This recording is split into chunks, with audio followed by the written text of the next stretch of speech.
Evelyn Cole drove her spade into the fresh grave dirt one last time and swore to the empty Montana sky that no man alive would ever take what her husband died holding. She was wrong. 3 days later, a wounded cowboy rode down out of the high country and offered her 10 furs for one night under her roof, and by morning she'd learned the town wasn't done burying her yet. If you love a woman, the world underestimates. Subscribe, and stay with me all the way to the end. And tell me, what city are you watching from tonight? I want to see how far this story travels. 3 days after they lowered Thomas Cole into the ground, his widow was still working like a woman who hadn't heard the news. Evelyn hauled the water bucket up from the well, hand over hand, her palms already gone to leather that summer. And she did not stop when the rope burned. She never stopped. Stopping was the thing that killed people out here, and she'd buried enough of them to know. "You're gonna work yourself into the box next to him," said the voice behind her. She didn't turn around. She knew the voice. Everyone in the valley knew the voice. "Morning, Mr. Pruitt," she said. Silas Pruitt sat his horse at the edge of her yard like he owned the fence, the gatepost, and the air between them. He was Harlan Crane's man. Crane's land agent, Crane's shadow. Crane's mouth when Crane didn't feel like riding out himself. He tipped his hat to her slow, the way a man tips a hat when he means the opposite of respect. "Ma'am," he said, "I come out of Christian concern." "Did you?" She set the bucket down. "That's new. A woman shouldn't be out here alone. I heard that this morning from the coyotes." She wiped her hands on her apron and finally faced him. "They said the same thing. Circled the henhouse about 4. I put 2 of them down with the Winchester before breakfast." Pruitt's smile stayed put, but something behind it shifted. "I'm here about the note," he said. "I figured. Your husband borrowed against this land, $400 against the deed. Mr. Crane holds that note now. Mr. Crane's a patient man." "Mr. Crane is a buzzard," Evelyn said, "and he's patient the way a buzzard's patient. He waits for the thing to stop moving." That did it. The smile went. Pruitt leaned down over his saddle horn. "You want to be careful how you talk about a man that holds your paper, Widow Cole. I want to be left alone on my own land," she said, "but I've noticed the 2 of us don't get much of what we want." He looked at her a long moment. Then he straightened, and his voice went smooth again, and that was somehow worse. "Thomas signed that note the winter before he passed," Pruitt said. "The interest been running. Comes due end of the month. Full sum, or the deed transfers to Mr. Crane clean and legal before a territorial judge. Then I'll pay it." "With what?" He let his gaze wander the yard, the leaning barn, the patched fence, the garden fighting the drought for its life. "You got no man, you got no crew. You got 40 head of scrawny cattle and a widow's grief. That ain't $400, ma'am. That's a story that ends the way these stories always end." Evelyn felt the words land. She didn't let it show on her face. She'd learned that from her father, and from her husband, and from every hard year in between. You take the blow standing up, and you don't let them see the give. "You've said your piece," she said. "Now get off my property." Pruitt tipped his hat again. That slow, mocking tip. "End of the month, Widow Cole. Mr. Crane sends his sympathies on your loss." He turned his horse and rode out unhurried, and she watched him go, until the dust settled, and only then did she let her shoulders drop the inch she'd been holding them up. $400. She had $11.40 in a coffee tin under the floorboard, and a dead man's name on a note she'd never signed, and the whole valley waiting to see how long the widow would last. "Not today," she said out loud to nobody. "You don't get me today." She picked the bucket back up and went to work. The trouble came down out of the mountains 2 evenings later, and it came the way trouble always did, quiet and half dead, and asking for one small thing. Evelyn was at the fence line when she saw the horse. It came down the ridge trail alone, a big rangy bay with a bloody saddle, and its head low, and for one cold second she thought it was riderless. Then she saw the shape slumped along its neck, one hand fisted in the mane, the other hanging useless at the man's side. She had the Winchester up and levered before she'd made the decision to raise it. "That's far enough," she called. The horse stopped. The man lifted his head. He was big. Even folded over the saddle, she could see that broad through the shoulders. Dark hair matted with sweat, and something darker. His face was gray under the sunburn. His shirt was soaked black down the left side, and it wasn't sweat. "Ma'am," he said, just that, like it cost him. "You keep your hands where I can see 'em." "Can't." A ghost of something crossed his mouth. Not a smile. The memory of one. "One of 'em ain't taking orders no more." "Who are you?" "Dawson." He swayed. Caught himself on the horn. "Caleb Dawson. I come down off the high country. I ain't looking for trouble, ma'am. I already found all the trouble I can carry." "You're bleeding on my trail." "I noticed." He got his good hand up, slow palm out. "I ain't gonna hurt you. Reckon I couldn't if I wanted to.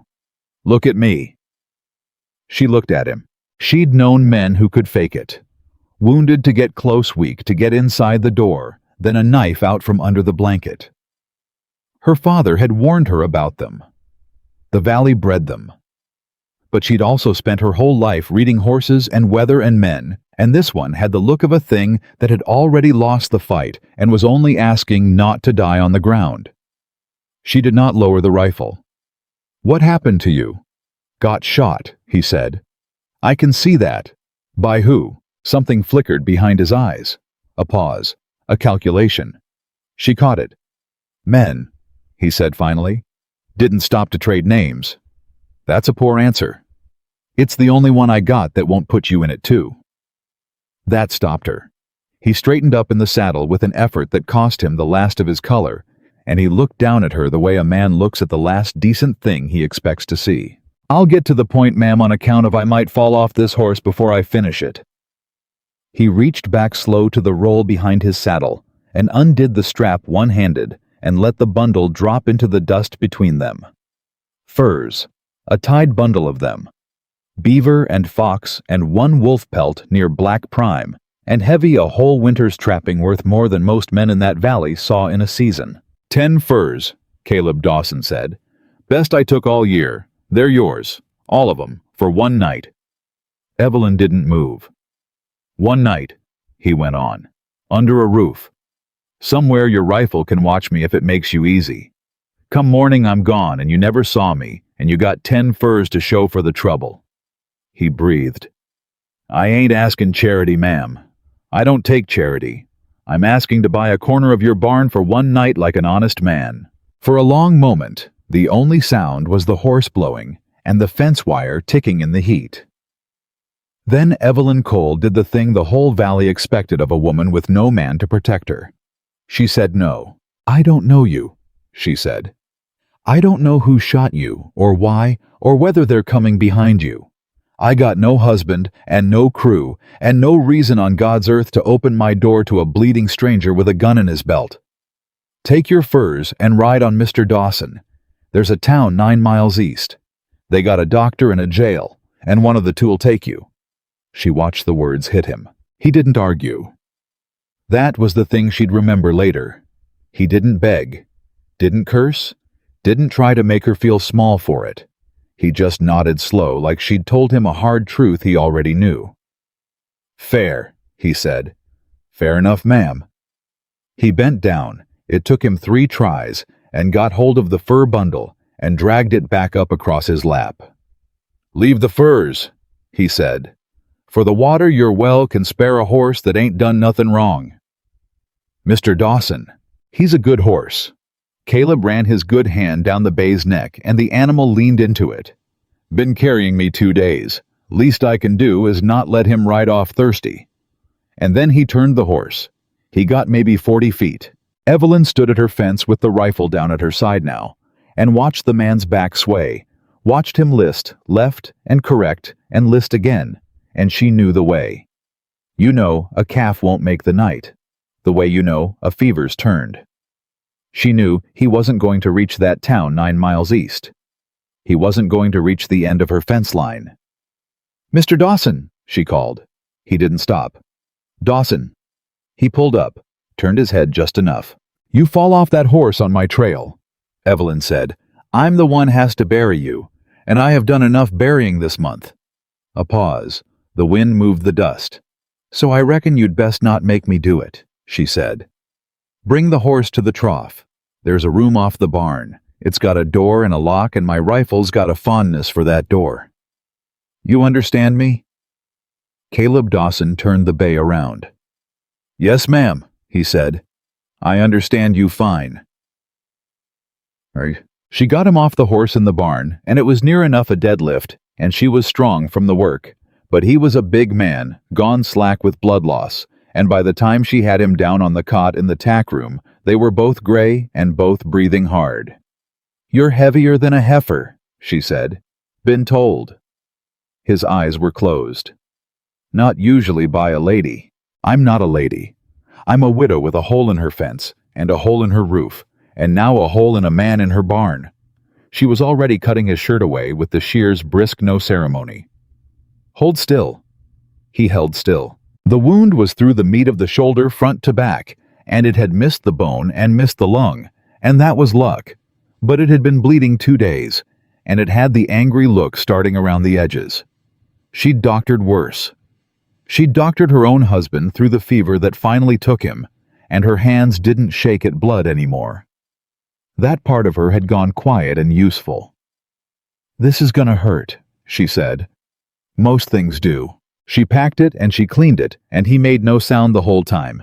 None, just breathed through it with his jaw set, and his good hand fisted in the blanket.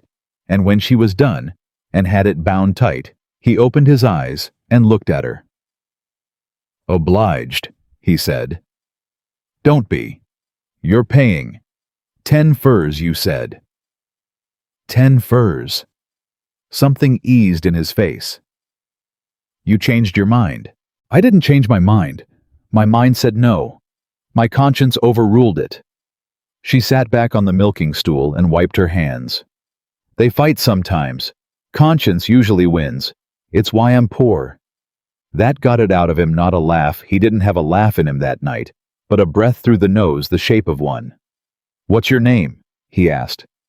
"Cole. Evelyn Cole." "Mrs. Cole. Widow Cole. Been Widow Cole 11 days now." She said it flat, the way you say a thing you've decided not to bleed over in front of a stranger. "You want to know how he died, you can ask the town.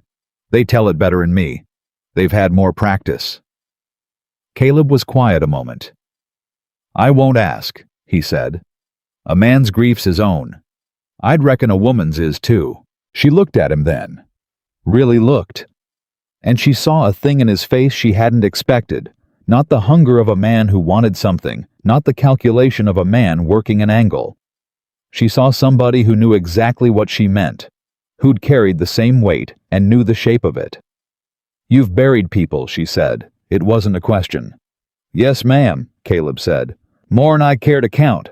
That's what the mountains are mostly, a place to bury the folks the towns won't have. That where you're from, the mountains. That's where I ended up." He closed his eyes again. "Where I'm from's a longer story than either of us has the blood for tonight." She let it go. She had questions stacked up like winter wood who shot him why he wouldn't name them. What a mountain trapper was doing carrying a gun worn low like a man who'd used it. Why his voice went careful every time the subject of the men behind him came near. But he was fading, and a body needed sleep more than it needed answers, and she'd get them in the morning before he rode out and out of her life. "Sleep," she said, standing. "There's water in the crock. The door locks from the inside and the outside both. I'll be up at the house with a Winchester that don't miss. We understand each other, Mr. Dawson." "Caleb." "We understand each other, Mr. Dawson." The corner of his mouth moved. "Yes, ma'am," he said. "We surely do." She was at the door when his voice came again, low, half gone already to sleep. "Widow Cole." "What?" "Whatever they told you in town about a woman not making it out here alone." A pause. "You made it 11 days past the man that was supposed to carry you. You're doing better'n they know." Evelyn stood in the doorway a moment with her hand on the latch and didn't say anything because there wasn't a safe thing to say to that. And then she went out and shut the door and stood in the dark of the barn with her heart doing something it hadn't done in 11 days, and she was angry at it for doing it. "He's paying," she told herself. 10 furs, that's all this is. She almost believed it. She did not sleep. She sat at the kitchen table with the lamp turned low and the Winchester across her knees, and she counted the money she didn't have against the note she couldn't pay. And around midnight, she got up and looked out the window toward the barn, where the one lit lantern told her the stranger still breathed, and she thought about how strange it was that the loneliest she'd felt in 11 days was tonight with a man's furs on her floor and a man's blood dried under her fingernails. Then she heard the riders. She heard them before she saw them. The wrong kind of sound for that hour, more than one horse coming slow and quiet up the valley road, and slow and quiet at midnight, was worse than fast and loud. Fast and loud was drunks. Slow and quiet was men who didn't want to be heard. Evelyn blew out the lamp. She went to the window on her belly the way her father taught her, and she counted 4 riders coming up the road toward the house, and even in the dark, she made out the shape at the front of them, wide in the shoulder, easy in the saddle, and she'd have known that man's silhouette anywhere in the valley. Harlan Crane. Crane didn't ride out at midnight. Crane didn't ride out at all if he could send Pruitt. Crane at midnight with 3 armed men behind him was a thing that had never once happened in all her years on this land, and her whole body went cold and clear the way it did before hard weather. She got the rifle. She went out the back quiet and came around the house in the shadow of the wall, and she was there at the corner, when Crane's horse stopped in her yard, and his voice came out into the dark, smooth and unbothered. A rich man's voice.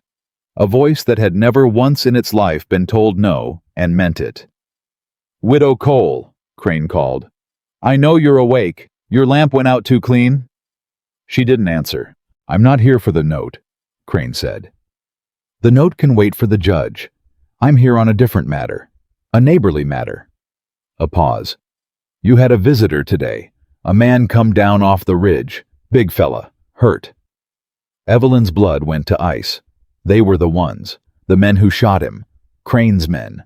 She understood it all at once. The way you understand a thing. Your whole body already knew why Caleb wouldn't name who shot him. Why he said it'd put her in it too. Why a mountain trapper carried a gun worn low and came down bleeding into a valley where a rich man was buying up land with a dead man's paper. Whatever Caleb Dawson had seen up in that high country, whatever he'd done or crossed or witnessed, it belonged to Harlan Crane. And Crane had ridden out at midnight to finish it. "You listening, Widow Cole?" Crane's voice again, patient, awful. "That man is a killer and a thief. Wanted up north. There's money on him and a rope waiting. Now I'd truly hate for a grieving widow to get herself hurt sheltering a wanted man on the very land she's fighting so hard to keep. Wouldn't look good. Wouldn't look Christian." A pause she felt in her teeth. "Send him out, and I'll take him off your hands, and we'll say no more about the note being due quite so soon. Call it a kindness between neighbors." Evelyn stood in the dark against the wall of her own house, with the rifle in her hands, and her heart going like a drum, and she thought about the 10 furs on her floor, and the $400 she didn't have, and the man in her barn who'd said it'd put you in it too, and then bled quietly, and asked for nothing. And she thought about every time in 11 days that this valley had told her what she couldn't do, what she couldn't keep, what she couldn't be without a man to hold it for her. She stepped out of the shadow. "Mr. Crane," she said, and her voice didn't shake, and she was proud of it. "It's late, and I've had a hard month, so I'll be plain. There's no man on my land but the one you're looking at, and she's got a rifle, and she'd take it as a personal kindness if you and your midnight friends would get the hell off her property." The silence after that was long. "Now, Evelyn," Crane said, and the smoothness thinned, and under it she heard the thing she'd known was there all along. "Don't be a fool. Not for a stranger, not for a man who'll be gone by morning if he lives that long. Think about your land. Think about that note. You give me this small thing, and I am prepared to be very generous about a great many others." "I heard you're generous," she said. "Pruitt brought it out 3 days after I buried my husband. I'll pass." One of the men behind Crane shifted his horse. His hand moved, and a voice came out of the dark to Evelyn's left, low and rough and steady as a fence post, and it stopped every hand in that yard cold. "That first man to clear leather," Caleb Dawson said, "I put down before he's got it level. Second man too if the shoulder holds. I ain't sure it does, but I'm a fair shot left-handed and a real good one right, and I've got 2 barrels and 4 of you, so I'd think hard boys about the arithmetic. He was standing in the barn door. He had no business standing at all. He had his shirt half on and the bandage already dark again, and he had a shotgun up and braced against his hurt shoulder, like it didn't cost him anything, though. Evelyn could see in the lantern light behind him what it cost him, could see his whole body shaking with the effort of standing there, looking like it didn't. "Dawson," Crane said. And for the first time that night, the rich man's voice had something in it that wasn't ease. "You're a dead man walking, you know that. You've been dead since that ridge." "Been dead a long time, Crane," Caleb said. "You're just late to hear about it." He shifted the shotgun. "But this lady told you to get off her land, and I find I agree with her. So, one of 2 things happens now. You ride or you don't, and I got no strong feeling either way, my shoulder being what it is." Evelyn brought her own rifle up to her cheek. 2 barrels and a Winchester," she said. "Do your arithmetic again, Mr. Crane." For a moment, nobody moved. Then Harlan Crane laughed, soft, unhurried. The laugh of a man who has never once lost anything that mattered and does not intend to start over a widow and a half-dead trapper in a dark yard. "All right," he said. "All right. You've made your little stand. It's very touching. It'll make a fine story at your foreclosure." He gathered his reins. "End of the month, Widow Cole, the note comes due, and there's not a stranger with a shotgun in this valley that can change a word of the law. And you?" He looked at Caleb, and the pleasantness dropped clean off him, and what was left was flat and cold as creek ice. "You don't leave this valley alive. That's not a threat. That's just what's going to happen. I've bought quieter men than you and buried louder." "Then I'll see you around, Crane," Caleb said. "Long as I'm above the dirt, I expect we'll keep running into each other." Crane turned his horse. "Ride on out," Evelyn said. "Slow. And Mr. Crane, you send Pruitt or anybody else onto my land in the dark again. I won't call out first." They rode out. Slow. 4 shapes going back down the valley road, and Evelyn kept the rifle up until she couldn't hear them anymore, and then a while after that, and then her arms started to shake and she made them stop. She turned around. Caleb Dawson had slid down the barn door frame to sit in the dirt, the shotgun across his knees, the front of his bandage soaked through dark again, and his face was the color of tallow and shining with sweat, and he was smiling, actually smiling now, crooked and exhausted. "Well," he said, "I reckon our one night got complicated." And Evelyn Cole stood in the dark of her own yard between the man she'd tried to send away and the men she'd just driven off, and she understood the way you understand a thing that changes everything, quiet and total. And all at once, that whatever Harlan Crane wanted with her land, and whatever Harlan Crane wanted with this stranger, it was the same thing now. It had become the same thing the moment she'd stepped out of the shadow and said no. She crossed the yard to him. "You tore it open," she said, dropping to a knee, already reaching for the bandage. "You great fool. You stood up and you tore it clean open." "Couldn't very well let 'em shoot you," Caleb said. "You still owe me the room.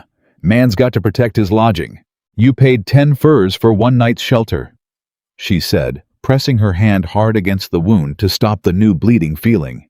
His heartbeat slammed under her palm, fast and fighting. "And you spent it standing in a doorway getting yourself killed for a woman you met this afternoon. Widow Cole?" His good hand came up slow and closed over hers, where she held the pressure not gripping, just resting there warm and steady in the cold dark. "I've spent nights on worse." She looked at him. She should have been afraid. She had every reason on earth to be afraid. A wanted man in her barn, a rich man's rifles promised at her door, a note she couldn't pay, and $11 in a coffee tin and a fence still full of holes. Every voice in the valley would have told her she was ruined, a fool. A widow who'd thrown her last chance away for a stranger's crooked smile. But sitting there in the dirt with his hand over hers, and his blood on her fingers, and the dust still settling from the men she'd faced down and not blinked. Evelyn Cole felt for the first time in 11 days. For the first time in a great deal longer than 11 days. If she was honest, longer than she wanted to look at, like she was not standing on her land alone. "One night," she said quietly. "That was the deal." "That was the deal." "The deal's changed, Mr. Dawson." He was quiet a moment. His hand tightened just barely over hers. "I reckon it has, ma'am," Caleb said. "I reckon it surely has." And out past the fence line, the dark held all of it the riders. Somewhere down the road the note coming due, the whole cruel patient weight of a man like Harlan Crane, who had never yet been told no by anyone the world would miss. Evelyn got her shoulder under Caleb's arm and hauled the big man up out of the dirt, the two of them swaying together in the dark, and she walked him back into the barn, one hard step at a time, and she did not let him fall. The fever came on him hard by the second night, and Evelyn sat with him through it, because there was no one else to. And because a man who tears himself open standing in a doorway for a stranger has bought some sitting up, with whether he asked for it or not. He talked in the fever. Not much and not clear, but enough. "Not the wagons," he said, once his good hand grabbing at the blanket. Told him the pass wasn't coal. "You hearing me? The pass ain't." "I hear you." Evelyn said, though she didn't, though none of it made sense to her yet. She pressed the cool cloth to his forehead. "Lie still." He knew, Caleb said. His eyes were open, but they weren't seeing her. They were seeing something up in the high country, something 2 days behind him. He knew, and he sent 'em anyway.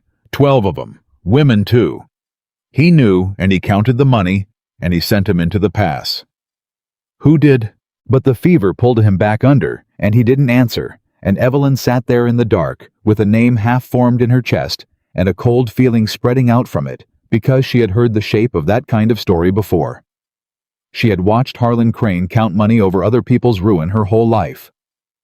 She just hadn't known until this stranger started talking in his sleep that the counting went that far. He broke the fever near dawn. She knew it the way you know weather turning. The sweat came clean instead of sour, and his breathing dropped down slow and even, and when the light came gray through the barn boards, he opened his eyes, and they were his own again, tired and clear.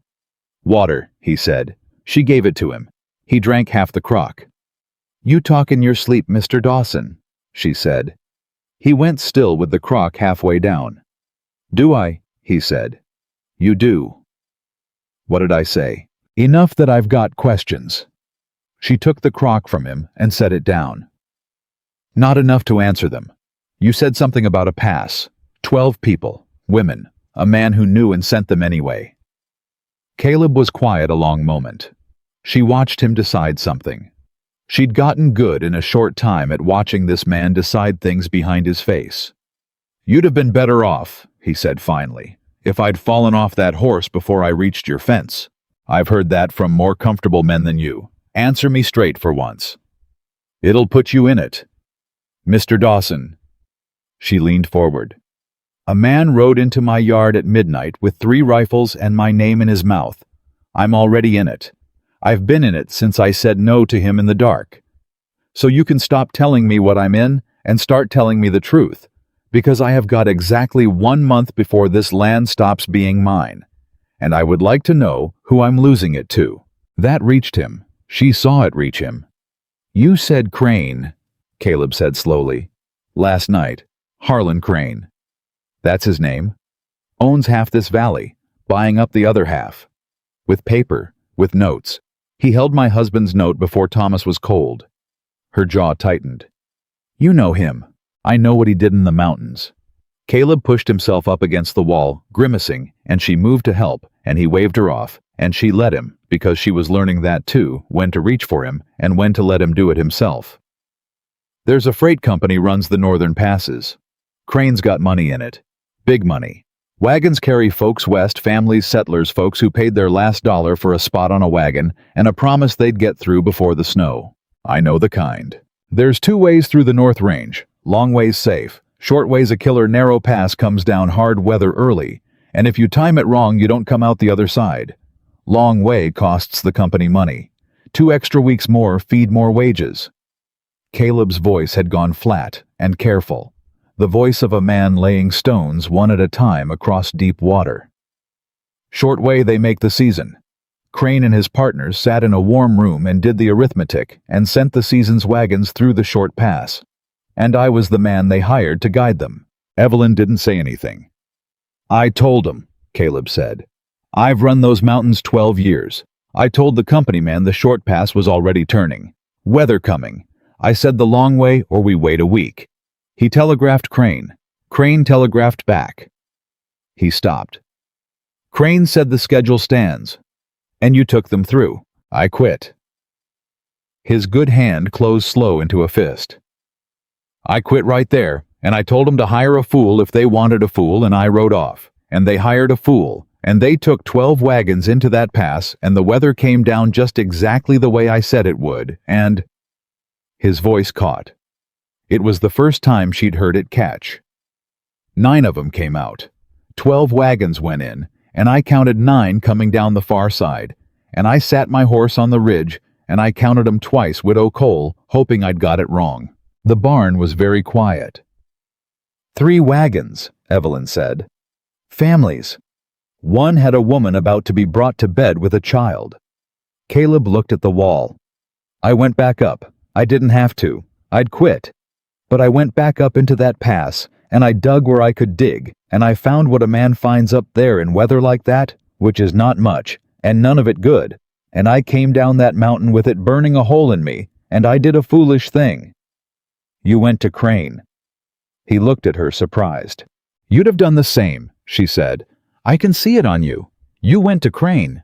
I went to the company office in the north town. Crane was there, him and his partners sitting over the account books, and I walked in with 3 families' worth of nothing in my saddlebags, and I put it on the table, and I told the room what Crane had done. Caleb's mouth twisted. And Crane, I'll give him this, he didn't blink. He looked at me the way you'd look at a fly on the window, and he said real gentle in front of every man in that room, he said, That's a very sad story, Mr. Dawson, and I've no idea what it has to do with me. I sign no schedules. I guide no wagons. You do, or you did. He put it on you. He put it on me. Said I'd been the guide, said I'd abandoned my post, said the deaths were on the man who quit his contract and left them leaderless. Caleb laughed, and there was no laugh in it. By the time I understood what was happening, I was the one they were fixing to hang. Not Crane, me, the man who told them not to go. And I looked around that room at all those company men nodding along, and I understood that Crane had bought every last one of them a long time before I ever walked in, and that if I stayed in that town 1 more hour, I'd be swinging from it by morning with 3 families' deaths hung around my neck to make the books balance. So you ran. So I ran, 2 days ahead of his men, and they caught me up on the ridge above your valley and put this in my shoulder. He nodded at the bandage. And I came down half dead into the first yard I found, and it belonged to a widow with a rifle, and the widow's fighting the same man over the same thing. He shook his head slow.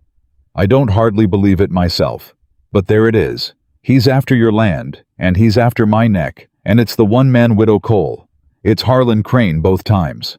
Evelyn sat with that a long moment. The lantern had burned near out. Gray dawn was coming up through the boards. Well, she said finally. Well, he agreed. That's the worst pay for a night's lodging I ever heard of. And that got it out of him. The real laugh this time, weak and cracked and surprised, and it turned into a cough that hurt him, and she put her hand on his good shoulder to steady him through it, and neither of them noticed for a moment that she'd left it there. Then they both noticed, and she took it back, and something passed between them in the gray light that neither of them had a name for, and neither of them said anything about. You should ride on, she said. And she stood, and her voice had gone brisk again, protective the way she got when a thing came too close. Soon as you can sit a horse. You go north, they'll hang you. You go south, they lose you in the flats. This isn't your fight. My land's my problem. You've paid your 10 furs, and then some standing in that doorway. You don't owe this place anything else. Caleb looked up at her. That the real reason you want me gone, he said. Or you just more comfortable when the trouble's all yours? She stopped at the door. You don't know one thing about me, Mr. Dawson. I know you didn't send me off to die when everybody in your valley would have called you sensible for it, Caleb said. I know you faced down 4 rifles in your own yard and your voice never shook. I know you buried a husband 11 days ago, and you're still up before the sun mending fence like the world's got a right to expect it of you. He held her eyes. I don't know your favorite color, but I know the shape of you, ma'am. And I know a body that's decided it's better off carrying the whole load alone on account of the last time it leaned on somebody the somebody died. Evelyn stood in the doorway with her back half to him and did not turn around, and for a moment she could not have spoken if the barn were burning. Get some sleep, she said, and her voice was not quite steady, and she hated that he'd heard it. You start healing, or you're no use to anybody, least of all yourself. And she walked out into the dawn before he could say another true thing to her. He healed faster than he had any right to, the way hard men do, and by the 4th day he was up and moving, and by the 5th day Evelyn came out at first light to find him already at the fence line with a hammer in his good hand, driving staples one-handed and cursing at the ones that went crooked. You're supposed to be resting, she said. I'm supposed to be earning my keep. He didn't stop. You want to argue about it, or you want to hand me that wire? She handed him the wire. They worked the fence together that whole day, and she found to her surprise, to something almost like resentment, that it was easier with 2. That a job that took her from dawn to dark went by noon. That a man who kept his mouth shut and his hands busy and only spoke when there was something worth saying was a strange and unfamiliar thing to have in a yard after Thomas, after 11 years of a husband who talked and drank and dreamed and left the fence for tomorrow. You're a better hand one-armed than most men are with 2, she said when they stopped for water. That a compliment? It's an observation. I don't hand out compliments. They go to a man's head, and then he stops working. Caleb almost smiled. Your husband, he said, careful the way he said careful things. He a rancher. He was a dreamer. She drank. He was a good man who wanted to be a rich one, and he never could tell the difference between a plan and a wish. He borrowed against this land to buy into a mining thing 3 counties over. Silver. Sure thing, the fella told him. There's always a fella, and it's always a sure thing. She wiped her mouth. There wasn't any silver. There wasn't any mine hardly. Just a hole in a story. Thomas found that out about the same time his heart quit on him. I think the 2 things were connected, though the doctor wouldn't say so. $400. $400 I never saw a nickel of secured against the only thing my father ever left me. She set the dipper down hard. And Harlan Crane bought that note off the bank the week Thomas died. Paid full for it. Now why does a man pay full for a widow's bad paper? Mr. Dawson money's not the reason. Crane's got money. It's the land. It's the land. She looked out across it, the leaning barn, the patched fence, the dry garden, the 40 scrawny head. Ugliest, hardest, most worthless-looking piece of ground in the valley, and hers every stone of it. There's water on it. There's a spring up the north end that doesn't quit even in a drought like this. Everything downstream of me is Crane's now. He's bought it, or foreclosed it, or scared folks off it. But he can't run cattle on any of it without the water, and the water's mine. Last piece he needs, last piece in the whole valley. She turned to him. He'll have it one way or another end of the month unless I put $400 in his hand. And I have got $11.40. Caleb was quiet. You could sell the cattle, he said. 40 scrawny head in a drought year, I'd be lucky to see $60. And then I've got no herd and still no land. You could. I've done the arithmetic every night for 2 weeks, Mr. Dawson, she said. Every way it comes out the same. There's no honest $400 to be had on this place before the end of the month. So you can stop looking for the one I missed. There isn't one. And that should have been the end of it. That should have been the moment the story turned toward its natural and expected close. The widow ruined the land, lost the stranger riding on. That was how these stories went. Everyone in the valley knew how these stories went. Except Caleb Dawson set down his hammer and looked at her a long moment and said the thing that changed it. There's the reward, he said. What reward? On me. He said it flat without any drama in it, which was somehow worse. Crane put money on my head up north. Wanted for the deaths in the pass. $200 last I heard and rising. Any man brings me in gets it. He held her eyes. You bring me in Widow Cole, that's half your note. Maybe more if I let 'em think I gave you trouble. It's honest money for a wanted man. Nobody'd fault you. Nobody in this valley would blame a widow one bit for turning in a stranger to save her land. Evelyn stared at him. You're not serious. I'm the most serious I've been since I got here. You want me to turn you in, to hang. I want you to keep your land, Caleb said. And I'm a dead man either way, ma'am. Crane's not going to quit. He'll run me down in a month or a year north or south, and there'll be a rope at the end of it no matter whose hand's on it. So it might as well buy something. It might as well buy you a spring and a fence and a place to grow old on that nobody can take. His voice roughened. Better than dying up in the flats for nothing. Least this way I'm worth something to somebody before I go. For a moment, Evelyn couldn't speak at all. Then she picked up his hammer off the ground and she held it out to him, handle first. Get back to work, she said. Cole, I'm not turning you in. Her voice shook now, and she let it shake, because some things a person ought to hear you mean. I have spent 11 days, 12 now, listening to that man and his agent, and his money tell me what I have to give up. My husband, my peace, my land. And now you want to hand me a hammer and tell me the last thing I have to give up to Harlan Crane is a man who stood in my doorway bleeding so I wouldn't have to face him alone. She shoved the hammer into his good hand. No. You hear me? No. That word's the only thing I've got left in this world that Crane can't take, and I'm going to keep saying it until they put me in the ground next to Thomas. So take your hammer, Mr. Dawson, and drive your staples, and don't you ever, ever offer to hang for me again. Caleb Dawson looked down at the hammer in his hand. Yes, ma'am, he said quietly. And he went back to the fence, and neither of them said anything for a long while, and if his hand wasn't quite steady on the next few staples, she was kind enough not to mention it. The town found out he was there on the 7th day. She'd known it was coming. You couldn't hide a big man mending fence in a valley where everybody's business was everybody's, and she wasn't a fool. She'd kept him back from the road, but somebody rode by and somebody talked, and by the 7th day, the whispers had legs. The first she knew of it direct was the preacher's wife. Mrs. Aldous came out in her buggy under the excuse of a covered dish, which was itself a marvel, since no one in the valley had brought Evelyn so much as a biscuit since the funeral. Grief made people generous, or it made them scarce, and this valley had mostly gone scarce on account of a widow with a foreclosed future was bad luck to be seen near.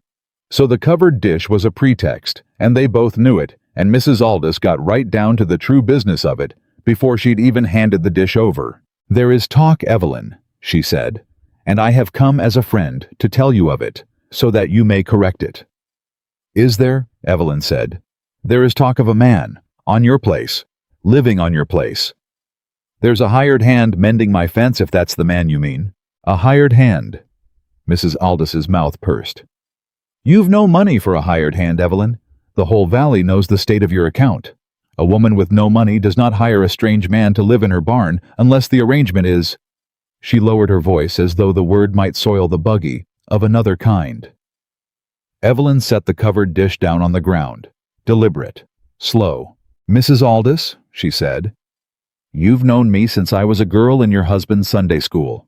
You held my mother's hand when she died, and you have driven out here the first soul from that town, to drive out here since I put my husband in the ground 11 days ago, with not one of you standing graveside, but the man that dug the hole to ask me whether I'm keeping a strange man in my barn for sin. She picked the dish back up and held it out. Take your casserole home. I'd rather starve honest than eat charity that comes with a question attached. Mrs. Aldous went red. I came to help you. You came to have a look, so you'd have something true to say when the rest of them asked. Well, now you've had it. You tell them there's a man on my place, and I'll not deny it, and I'll not explain it, and the next person that comes out here to smell my laundry can turn their buggy around at the gate. She pushed the dish into the woman's hands. Give my regards to the Reverend. Tell him I look forward to his sermon on casting the first stone. I imagine it'll be a lively one." Mrs. Aldous drove off in a fury, and Evelyn stood at her gate watching the dust, and behind her, Caleb's voice said low, "You made an enemy there." "I had an enemy there before she came." Evelyn didn't turn around. "She just brought a dish." "They're going to say things about you."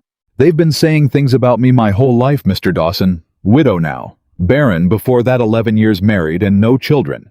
And this valley had opinions about whose fault that was, and none of the opinions landed on Thomas."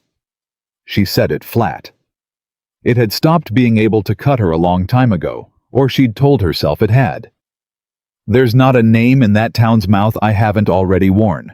Let 'em add another." Caleb came up beside her at the gate. "You didn't have to defend me," he said. "You could have told her the truth. Wounded man took him in Christian charity, nothing more. She'd have carried that back, and it'd have been the truth, and it'd have cost you nothing. It'd have cost me a lie about who's welcome on my land and who I answer to for it. That's not nothing." She finally looked at him. "And it wasn't for you. Don't flatter yourself. It was for me. I'm through explaining myself to that town. Been through it a while. You just happened to be the thing I got to stop explaining first." Caleb looked at her a long moment. "Widow Cole," he said, "you are the most contrary woman I ever met in my life." "Thank you." "I didn't mean it kind. I'll take it kind anyway. I don't get many, I told you. They go to my head." And there, right there at the gate, with the dust of the preacher's wife still hanging in the road, and the whole valley's judgment coming down on her like weather, Evelyn Cole laughed. A real one.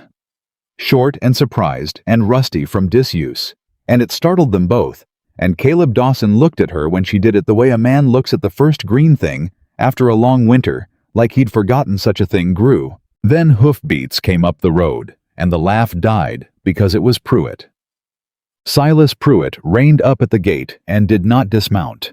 He looked at the two of them standing there together, the widow and the big stranger, and something moved behind his face. Pleasure, Evelyn thought. The pleasure of a man who's been handed exactly the thing he came hoping to find.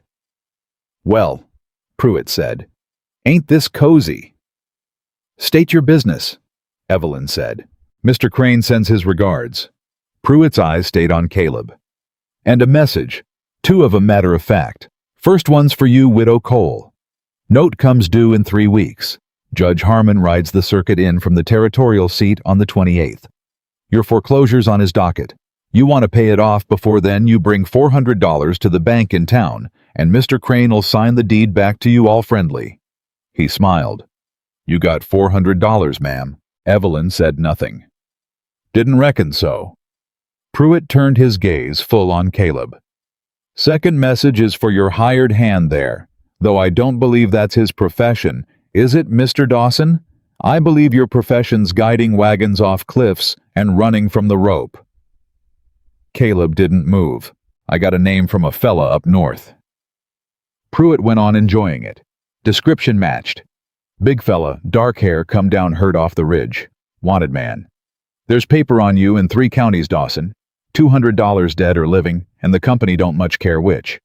He looked between them, slow, savoring it. "So here's how Mr. Crane sees the arithmetic, and I got to say it's elegant. The widow's got no money and a wanted man in her barn. The wanted man's worth 200. That's half her note near enough.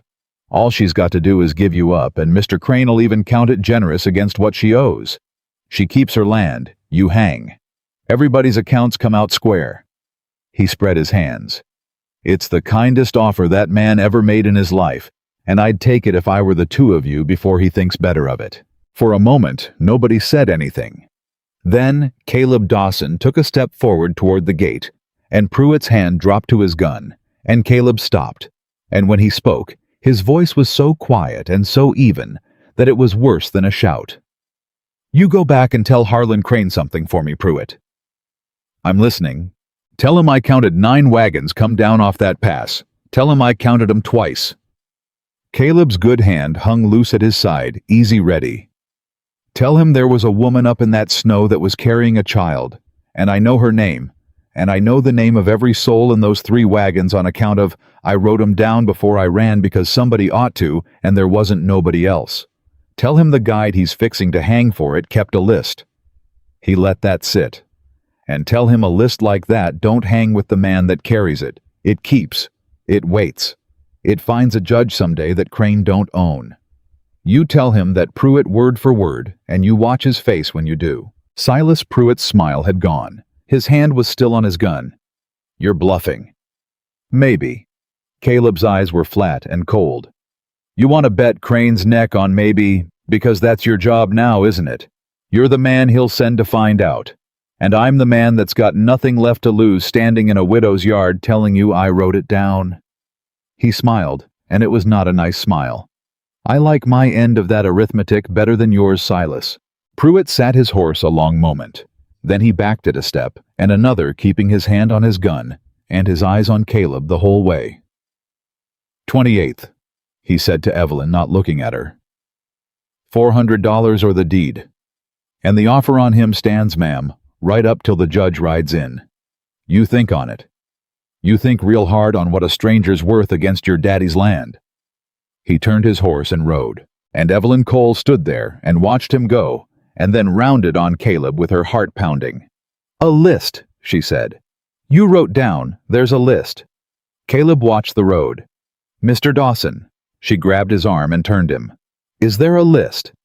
He looked at her, and for a moment the flat, cold thing was still in his face, and then it cracked just at the edges, and underneath it she saw something that stopped her cold. "No," Caleb said quietly.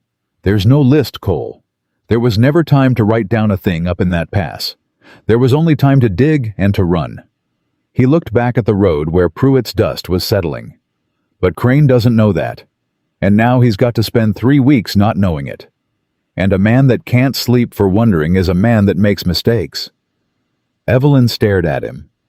"You just bought us time," she said slowly, with a bluff. "You bluffed Harlan Crane. I bought you time." His jaw tightened. "I meant what I said before, Cole. I'm the thing on that man's mind now, not you. That's how it ought to be. He's chasing a list that doesn't exist instead of foreclosing on a widow that can't fight back. Long as he's scared of me, he's slow with you. That's worth something. That's worth more than $200 and a rope. You lied to protect me. I bluffed to buy time. There's a—" "Don't." She still had his arm. Her grip tightened. "Don't do the thing where you make it small. You stood at my gate and you put a target on your own back so that man would come for you instead of me. You've been doing it since the first night. You stood in that doorway. You offered to hang. And now you've told Crane you've got the one thing on earth that could ruin him, which means he can't just hang you quiet. Now he's got to find out what you know first, which means every gun he owns is going to be pointed at you and not at me." Her voice broke. "You keep spending yourself to buy me days, Mr. Dawson, and I never asked you to, and I don't know how to make you stop." Caleb Dawson looked down at the widow's hand on his arm. "You could stop me easy," he said. "You could send me off any morning. I'd go." "I know. You haven't." "I know that too." They stood there. The dust settled in the road. Somewhere the coyotes she'd shot that first morning had brothers, and they'd be back at the hen house by dark, and there was fence still to mend, and a note still coming due, and a whole valley full of people already telling the story of the widow and the stranger in ways that would follow her the rest of her life. And Evelyn Cole realized she did not care about a single one of those things as much as she cared in that moment about the fact that this man kept trying to trade himself away to save her and would not stop, and that she had not sent him off and would not. "Come on," she said, and let go of his arm, and her voice was rough. "There's fence. There's always fence. There's always fence," she agreed. "It's the one honest thing about this whole place. It never lies to you, and it never quits needing you, and it never once offers to hang itself to save you the trouble." Caleb almost smiled again. They went back to the fence. That night she cooked for 2 for the first time in 12 days, and it was a small thing, and it undid her more than she expected. She hadn't meant to. She'd meant to leave his plate in the barn like she had every night since he came. But it was raining, the first real rain in weeks, drought-breaking rain, and she stood at the door with 2 plates and looked out at it coming down and could not make herself carry his supper across a muddy yard to a man in a barn like he was livestock. "You can come up to the house," she said, "on account of the weather, just tonight. Don't read anything into it." "Wouldn't dream of it, ma'am." So Caleb Dawson sat at Thomas Cole's table and ate off Thomas Cole's plate. And Evelyn watched him do it, and waited for it to hurt, and was surprised when it didn't quite the way she'd braced for. "You want to say something about the plate," Caleb said, not looking up. "How'd you—" "You've looked at it 4 times. It was his." "It was his!" She poked at her own food. "You're unsettling the way you see things. I spent 12 years watching weather and animals for a living. You learn to read the thing before it happens." He set his fork down. "I can eat in the barn. I don't mind. I'd rather that than sit at a table that hurts you." "It doesn't hurt me. That's what's strange." She looked at the plate at the man behind it. "I thought it would. I thought I'd sit here and see Thomas in that chair and it'd cut me. But it doesn't. And I've been trying all through supper to work out why, and I think—" She stopped. "You don't have to. I think it's because Thomas never really sat in that chair," Evelyn said. "Not the way you mean sitting. He sat in it and dreamed about being somewhere else. Some silver mine 3 counties over. Some richer life. He was never here, Mr. Dawson, not really, not even when he was in the chair. He was always leaving towards something better." She looked at Caleb. "And you've been on my place 8 days, and you've never once, not for a minute, been anywhere but exactly where you are. Every fence post, every wire. You're here. It's the strangest thing. He lived here 11 years, and you've been more here in 8 days than he was in all of it." The rain came down. The lamp burned steady. Caleb Dawson did not say anything for a while. "That's the kindest thing anybody's said to me," he said finally. "In longer than I can rightly recall. And I don't think you meant it as a kindness. I think you meant it about him. But I'll take it anyway." "You take everything anyway. You're the most grateful hard man I ever met." "When you've had nothing," Caleb said, "you learn to take what's offered, even when it isn't offered to you." He picked his fork back up. "Especially then." And Evelyn Cole sat across her own table from a wanted man in the rain, and understood with a clarity that frightened her, that the thing she'd been keeping at arm's length for 8 days had already gotten inside the door. In fact, the very first night when a bleeding stranger asked to buy shelter like an honest man and then stood in a doorway and bled to keep her safe. It had been inside the door the whole time. She'd just been too busy calling it something else. "Mr. Dawson," she said. "Caleb," he said. "I've asked you 3 times now, ma'am. I've stood in a doorway for you. I've bluffed a rich man to his agent's face for you. I believe I've earned my first name in your mouth." Evelyn looked at him a long moment across the lamplight. "Caleb," she said, and the way he looked at her when she said it, like a man hearing his own name for the first time in years, like a man who'd near forgotten he had one worth saying, was a thing she would carry with her long after that night into all the hard nights coming, of which there would be many and worse than she yet knew. "Yes, ma'am," he said softly. "Evelyn, Evelyn," he said, and tried it, and it seemed to sit strange and good in his mouth. "That's a fine name. Don't know how I've been calling you Widow Cole this whole time when there was a name like that going spare. Don't get comfortable with it." She stood brisk again, gathering the plates, hiding her face in the work of it. "You've still got fence to mend, and I've still got a note to beat, and there's 3 weeks till a judge rides in that Harlan Crane most likely owns, and not one single part of this is fixed, just because it stopped raining on it for one supper. No, ma'am. So don't." "So, no, ma'am, I won't." But he was smiling when he said it, that crooked, exhausted smile that had near killed her the first night in the yard, and she turned away fast so he wouldn't see what it did to her face. The rain broke the drought, and it should have felt like mercy, but mercy was in short supply that valley, and the rain brought its own trouble. It brought the creek up. Evelyn was out before dawn checking the herd, when she saw them 3 of her cattle down in the low pasture where the creek had jumped its banks in the night, bogged to the belly, in mud bawling, and one of them already going quiet with the cold, which was the worst sound. The going quiet because a cow that stopped fighting the mud is a cow that's decided to die. She didn't hesitate. She went in after them. She was thigh-deep and hauling on a rope round the first one's horns, screaming at it, cursing it, when Caleb came at a dead run from the barn, with a coil of rope over his good shoulder, and no shirt, and the bandage still on, and his face like a man who'd heard the going quiet sound too. "Get out of the mud," he shouted. "I'm not leaving them." "You'll go under with them. Get out, Evelyn, and throw me the rope." "I've got this one." And she didn't. She was losing it. The mud had her legs, and the cow was heavier than sin, and going quieter by the second, and she felt her own feet start to slide out from under her in the muck, and for one bad cold moment, she understood exactly how a person drowned in 6 inches of standing water in a bog. Then his hand had her arm. He'd come in after her. One-armed bad shoulder, and all he'd waded into the sucking mud and got his good hand locked around her arm like iron, and he hauled not on the cow on her. And the strength in it was a shocking thing. She came up out of the mud like a cork, and he didn't let go. He dragged her back toward the bank, hand over hand, up his own body until they both went down on the solid ground in a heap, soaked, filthy gasping. "You fool woman," Caleb said into her hair, and his arm was still locked around her, and she could feel his heart going like a hammer against her back. "You'd have gone under for a scrawny drought cow. You'd have drowned in a bog. What good's the land to you if you're dead in it? They're all I've got. You're all you've got."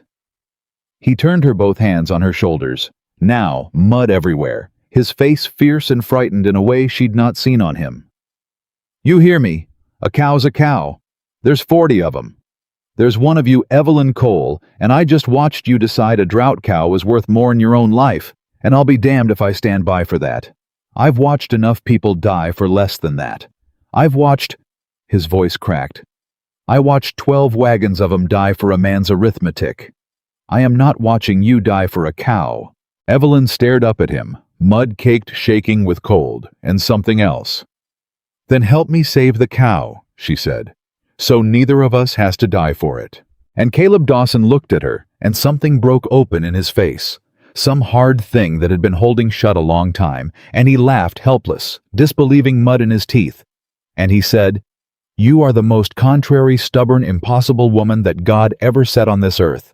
And she said, "You've mentioned."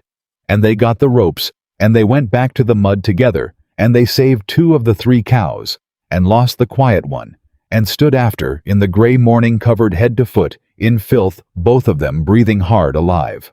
2 out of 3, Evelyn said. 2 out of 3. That's not bad odds, for this valley.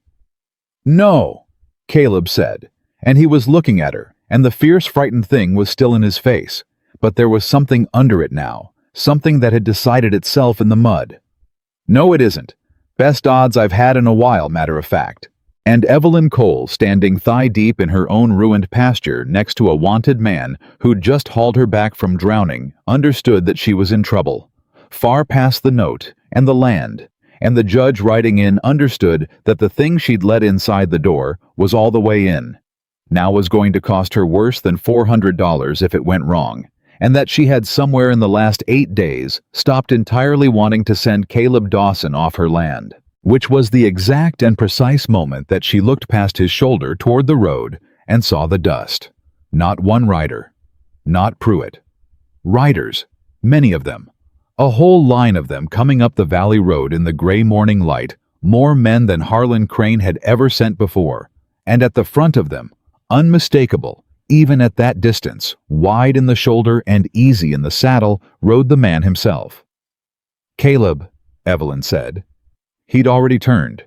He'd already seen. And the thing that came into his face then was not fear, and it was not surprise, and that was what frightened her most of all. It was recognition. The look of a man who's been waiting on a thing and has finally seen it come over the hill. "He's not waiting for the judge," Caleb said quietly. He got tired of waiting. He took her muddy hand in his. "Get to the house, Evelyn," he said. "Get the Winchester." She didn't get the Winchester. There wasn't time, and there wasn't need, because the riders came up the road and stopped 100 yards off, and one man came on alone the rest of the way, and it wasn't Crane. It was a stranger in a dark coat with a star on it. "That's a marshal," Caleb said low, and his hand tightened on hers. "That's a federal star. Crane doesn't have federal men. Crane has bought men. That's something else." But behind the marshal back with the line of riders sat Harlan Crane on his tall horse, and even at 100 yards, Evelyn could feel the man's satisfaction coming off him like heat, and she understood that whatever the star meant, Crane had brought it here on purpose, and that meant the star was working for Crane, whether it knew it or not. The marshal reined up at the gate. He was an older man, gray at the temples, with a face that had stopped being surprised by anything a long time ago. "I'm looking for a man named Caleb Dawson," the marshal said. "Word is he's here." Caleb stepped forward before Evelyn could stop him, put himself between her and the gate, mud-covered and shirtless and unarmed, and said, "You found him." "Caleb, it's all right." He didn't look back at her. "You don't shoot a federal marshal, Evelyn. You don't run from one either. That's the one kind of law Crane can't just buy quiet." He kept his eyes on the marshal. "I'm Dawson. What's the charge?" The marshal looked at him a long moment. "Murder," he said. 12 counts. The deaths in the Kettle Pass last season. The company's sworn out a complaint says you were the guide you were hired to bring them through. You abandoned the wagons and left 12 souls to die in the snow. He shifted in his saddle. "That's a hanging charge, son. Federal on account of the pass crosses the territory line. I'm to bring you into the seat and hold you for the circuit judge." "Judge Harmon," Evelyn said. "The 28th. The marshal looked at her mild. "That's the one, ma'am." And Evelyn Cole understood the whole shape of it. Then, all at once, the way Crane had built it, the same judge, the same day. Her foreclosure, and Caleb's hanging on one docket one afternoon in front of one man. And if that judge was Crane's, then both of them lost everything in the same hour. And Crane rode home with the land and the water and the man who could ruin him swinging from a rope, all of it, clean, all of it, legal, all of it, stamped with a federal star to make it righteous. "He's innocent," Evelyn said. "Marshal, that man told the company not to take the pass. He quit rather than lead them into it. He's the only one who tried to stop it, and Crane's turned it around on him because Caleb's the only witness left who knows Crane gave the order." The marshal's face didn't change. "That may be, ma'am. That may all be true. I've been at this long enough to know a complaint and the truth aren't always kin." He looked back at Caleb. "But it's not my job to weigh it. It's my job to bring him to the judge so a court can weigh it. You got a defense, Dawson, you make it to Harmon. That's how it works." "Harmon's Crane's man," Caleb said quietly. "I don't know that he is. You know Crane rode out here with you to watch me taken. You know 100 yards behind you sits the man swore the complaint. You know that much, Marshal, whatever you'll say out loud." The marshal was quiet a moment. "I know," he said finally, careful, "that I've got a warrant and a man that matches it and a job. The rest of it's above my pay and outside my say-so. Now, you going to come along peaceable, son?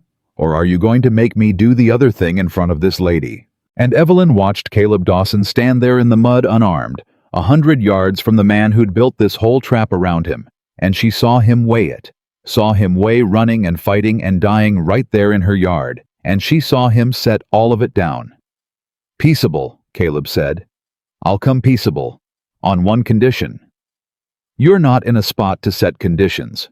It's a small one." Caleb's eyes were flat and steady. "The lady's foreclosure. It's on Harmon's docket the same day. Same afternoon, Crane wants me hung. He wants her land signed over. And I want it on your record. Marshal, your record, a federal man's record, not Crane's. That I said in front of witnesses that Harlan Crane holds the note, swore the complaint, and stands to take this woman's land and my neck off one judge on one day. You write that down. That's my condition. You write it down, and you carry it to the seat, and you put it where Crane can't reach it."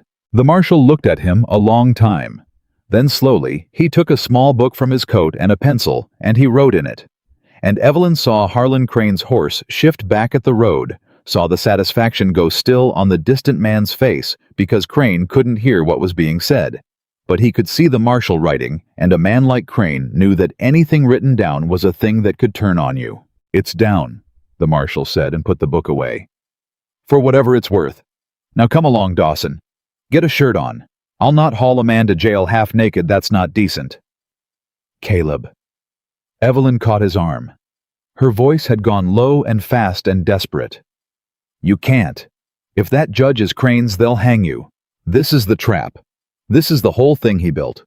You walk into that courtroom, and you're dead." Caleb turned to her. He put his muddy hand against the side of her face, gentle, and it was the first time he'd touched her that way, and it stopped her cold. "Evelyn," he said quietly, "listen to me. If I run, I'm a guilty man forever. And you're a woman who sheltered a killer, and Crane takes your land and calls it justice. But if I stand up in that court, even Crane's court, and I tell what happened in that pass, out loud in front of a marshal, and whoever else is in that room, then it's said. It's on the record. It can't be unsaid. Maybe the judge hangs me anyway. But the truth's out, and a marshal wrote down what I told him, and that's a seed, Evelyn. That's a seed in the ground. Might not grow in time to save my neck, but it grows." His thumb moved against her cheek. "I've been running from that pass for a season. I'm done running. I'd rather hang telling the truth than live another day carrying it quiet." "I can't lose you too," Evelyn said. And the words came out before she could stop them, and they both heard everything in them. "I just buried one man. I can't stand at another hole in the ground. I won't." Caleb Dawson looked at her, and something moved through his whole body, something that had been building since the first night in the yard and had finally arrived. "Then don't stand at a hole," he said. "Come to the seat. Come to the courtroom. You've got a foreclosure to fight the same day. You be there and you fight yours and I'll fight mine, and maybe the same courtroom that Crane built to bury us both is the one place he can't do it in the dark." He dropped his hand. "He's strong when it's midnight, and rifles and a widow alone. He's weaker in daylight in front of a judge with things written down. That's the only ground I've got left to fight on. So I'm going to go stand on it." The marshal cleared his throat. "Touching," he said, not unkindly. "But we're burning daylight, and I've a 2-day ride to the seat. Dawson, shirt, horse, now." They took him an hour later. Evelyn stood at her gate and watched them put Caleb Dawson on his own bay horse with his hands tied to the horn, and she watched the marshal lead him out. And she watched Harlan Crane fall in beside the marshal as they turned down the road, and she watched Crane lean over and say something to the marshal that she couldn't hear, and she watched the marshal not answer, which was its own small mercy. And then they were gone down the valley in the risen sun, and she was alone on her land, the way the whole valley had always said she'd end up. Alone with a bundle of 10 furs still sitting in her tack room, and a note coming due, and the only man who'd stood between her and Harlan Crane riding off to a courtroom built to hang him. She did not fall apart. She wanted to. She stood at the gate a long moment and felt the whole thing pressing down on her, the note and the land and the man, and she felt her knees want to go, and she made them hold the way her father taught her, the way Thomas never learned. You take the blow standing up. Then she went inside, and she got the coffee tin from under the floorboard, and she counted the money she didn't have one more time. $11.40.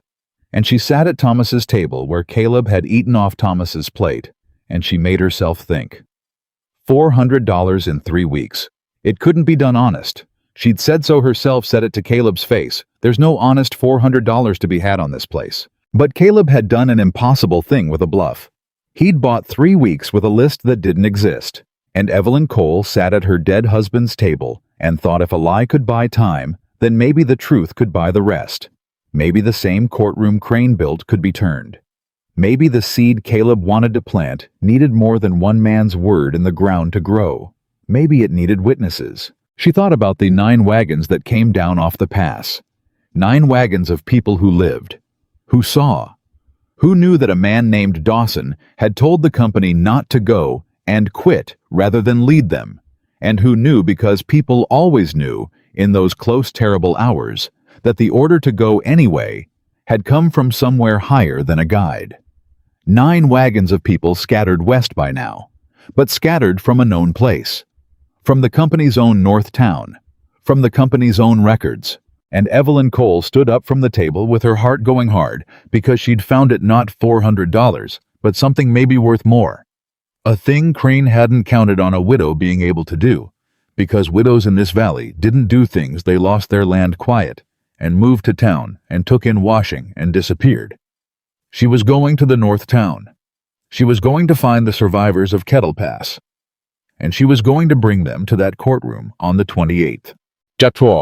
She left the next morning at first light. The herd turned loose to fend the henhouse latched. A neighbor boy paid $1 of her 12 to look in on the place, and she rode north on Thomas's old saddle horse with the coffee tin's money sewn into her hem, and Caleb's 10 furs rolled behind her saddle to sell for road money, because a woman traveling alone needed something to trade, and because she'd be damned if she'd let those furs sit in a barn while the man who trapped them sat in a jail. The North Town was 2 hard days. She'd never been so far from her own land in her life. Thomas had done the traveling in that marriage chasing his silver, and she'd kept the home fire, and now here she was at 41 years old, riding into a company town she'd never seen with a story nobody wanted to hear. The company office was the biggest building on the street. She didn't go there. She wasn't a fool. She went to the places people talked: the boarding house, the mercantile, the church, and she asked her careful questions, and she got at first exactly what she expected, which was nothing. "Kettle Pass," the mercantile man said, and his face closed like a door. "Don't know anything about that. Bad business. Company doesn't like it talked about." "I don't care what the company likes. You will," the man said, "if you plan to stay in this town, ma'am."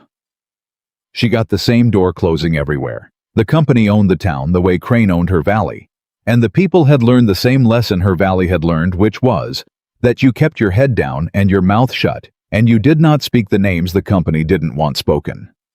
She was near out of money and near out of hope on the 3rd day when an old woman found her. The old woman came to her at the boarding house at night, quiet the way people came when they were afraid to be seen coming. "You're the one asking about the pass," the old woman said. "I am." "Why?" Evelyn looked at her a long moment and decided that the truth had gotten Caleb further than caution ever had, and said, "Because they're going to hang the guide for it, Caleb Dawson. And he's the one man who tried to stop it. And I mean to prove it before a judge on the 28th or die trying, and I need people who came down off that pass alive and are willing to say what they saw." The old woman was quiet a long time. "Dawson," she said finally. "Big fella, dark hair, didn't talk much. You know him." "I was on the 7th wagon," the old woman said. "I came down off that pass. My daughter didn't. She was on the 10th. Evelyn's breath caught.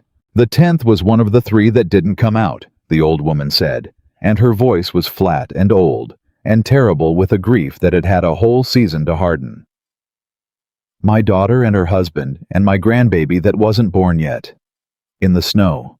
In that pass." She looked at Evelyn with eyes gone dry a long time ago. "And every soul on those wagons heard Dawson stand up to the company man the night before. Heard him say the pass was turning. Heard him say, wait a week. Heard him say he'd not lead folks to their deaths for a schedule. And heard the company man say the order come down from the money from a man named Crane that the season stands and the wagons roll. Dawson quit, right there. He begged them not to go. And they hired a boy that didn't know the mountains. And they went, and my daughter died in the snow." Her jaw worked.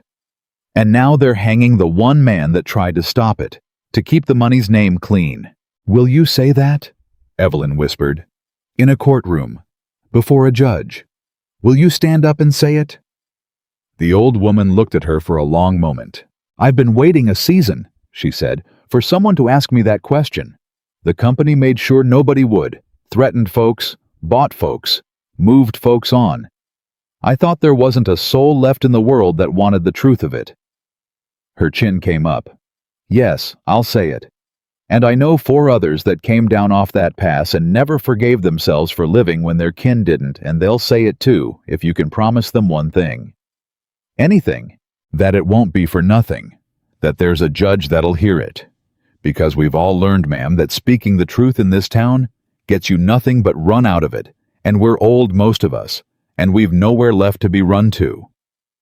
And Evelyn Cole, standing in a boarding house in a company town 2 days from her own lost land, made a promise she had no earthly way of knowing she could keep. "There's a judge," she said.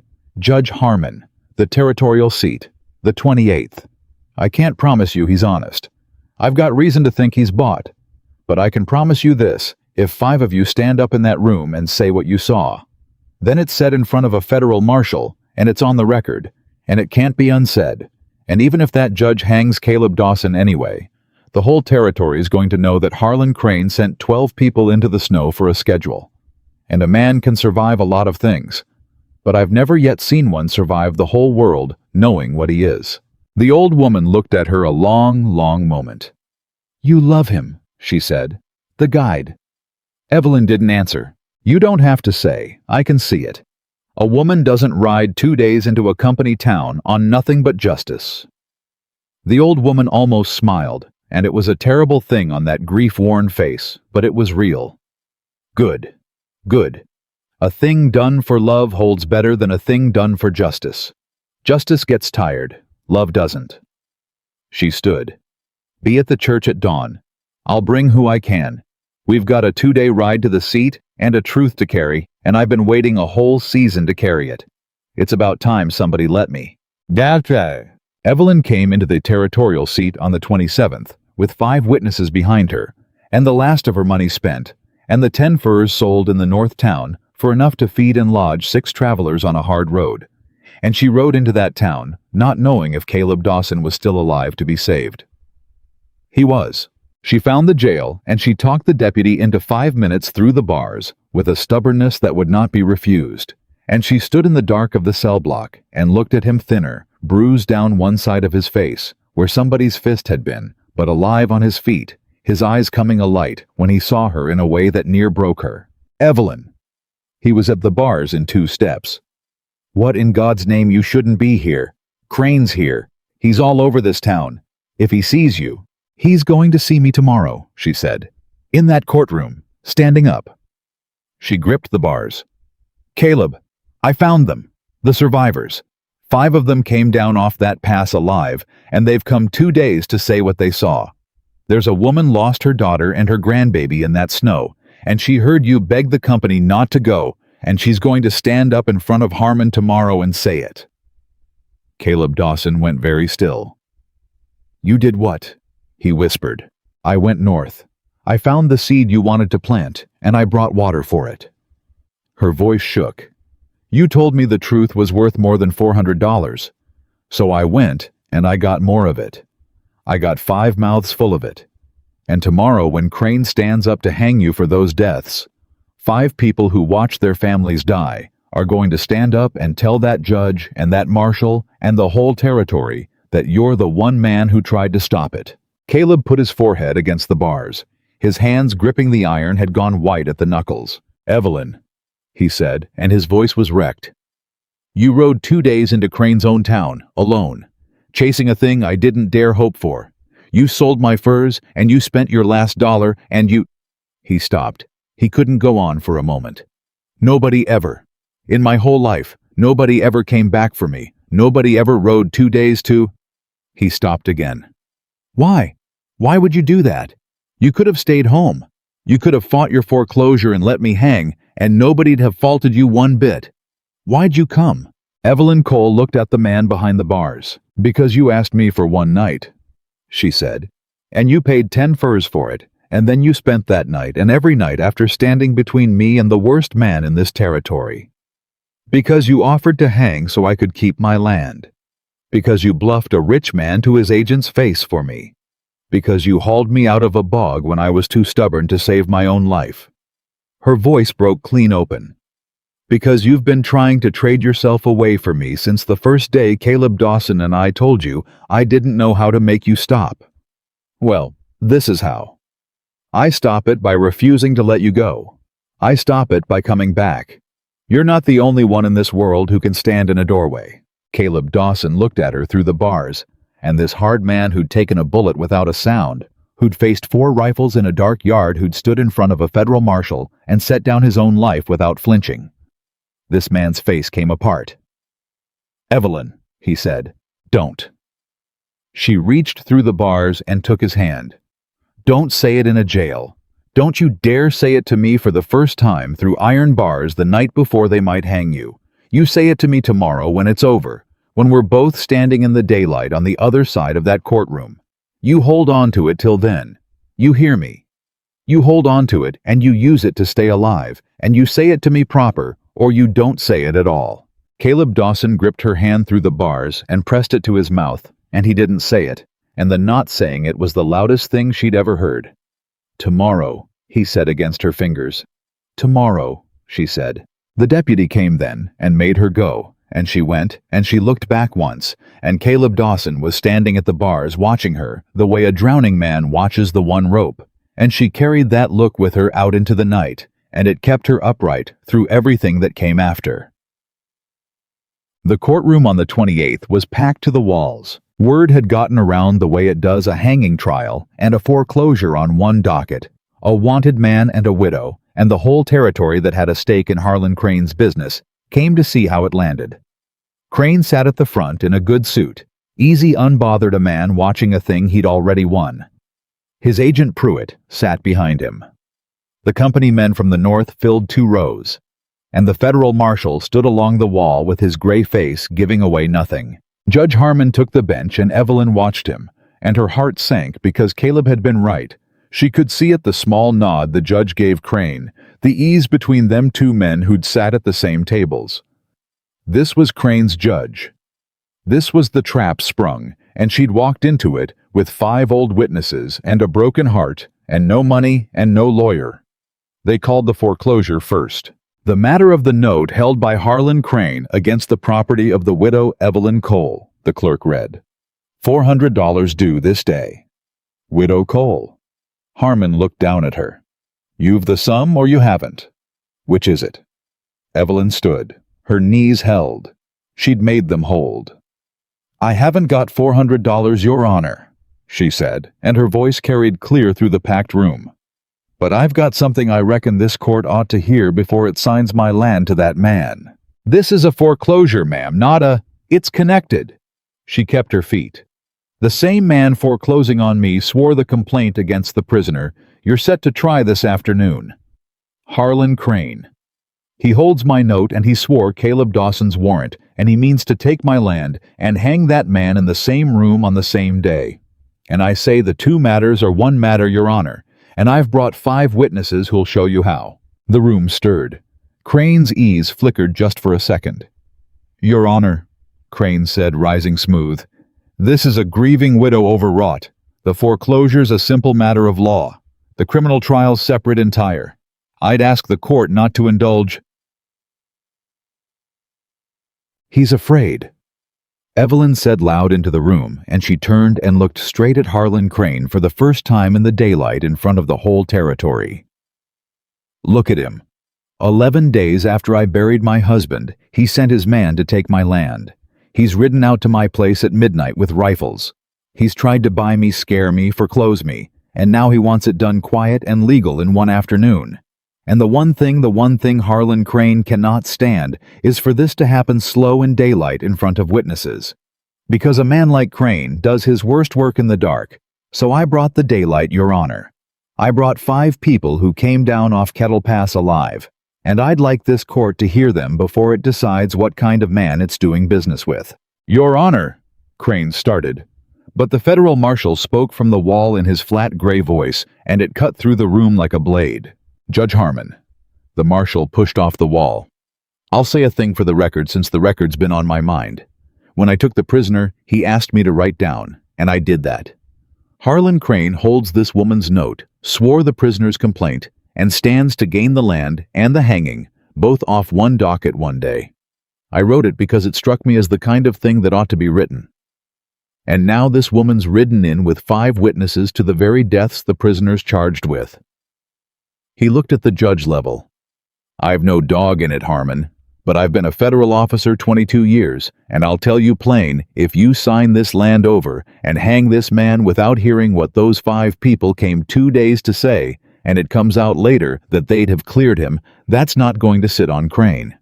That's going to sit on the bench. On you. And I'll have written down that you were told." He paused.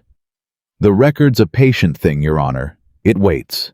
You taught me that yourself years back when you were a different kind of judge."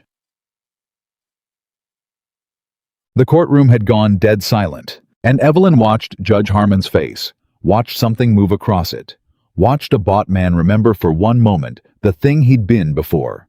The money watched the Federal Star's plane, words land on a place Crane's money hadn't quite reached, and she understood that Caleb had been right about one more thing. Crane was strong in the dark, but this was daylight, and the room was full, and a federal marshal had just said out loud that the record was watching, and Harlan Crane had built a trap that only worked if nobody looked at it straight. Everybody was looking at it straight now. "Bring in the prisoner," Judge Harmon said. Crane came half out of his chair. "Your Honor, the foreclosure." "The foreclosure will wait, Mr. Crane." Harmon's voice had changed. There was something in it that hadn't been there a minute before. "Sit down. I find I want to hear these witnesses before I sign anything with your name on it. Bring in Dawson, and somebody swear these 5 people in." They brought Caleb Dawson into the courtroom in chains, and his eyes found Evelyn's across the packed room, and she saw the question in them. She brought them. "They're here." And she gave him one small nod, and she watched the thing that came into his face, then watched a season of running and grief and hopelessness lift off a man, all at once, watched Caleb Dawson understand that he was not going to have to stand alone in that room and die telling the truth. He was going to stand in a room full of it. The old woman from the north town was sworn first. She climbed into the witness chair, small and gray and unbreakable, and she looked at Harlan Crane across the courtroom, and she looked at the judge, and she said in a voice that carried to the back wall and beyond it, "My name is Prudence Vane. I was on the 7th wagon at Kettle Pass. My daughter was on the 10th. She did not come down off that mountain, and her child was never born, and I have waited 1 whole season for a court to let me say what I saw the night before they died." She drew a breath. "I saw the guide Mr. Dawson there in his chains stand up in front of the whole camp and beg the company not to take the pass. I heard him say the weather was turning. I heard him say, wait a week. I heard him say he would not lead living souls to their deaths for a schedule. And I heard the company man say, the order came down from the money, from a man named Harlan Crane, sitting right there in his good suit, that the season stands and the wagons roll." Her voice did not shake. "Mr. Dawson quit rather than take us in. He begged us. And they hired a boy who didn't know the mountains, and we went, and my daughter died in the snow. And now that man—" She pointed one steady finger straight at Harlan Crane. "That man wants to hang the only one among you who tried to save her."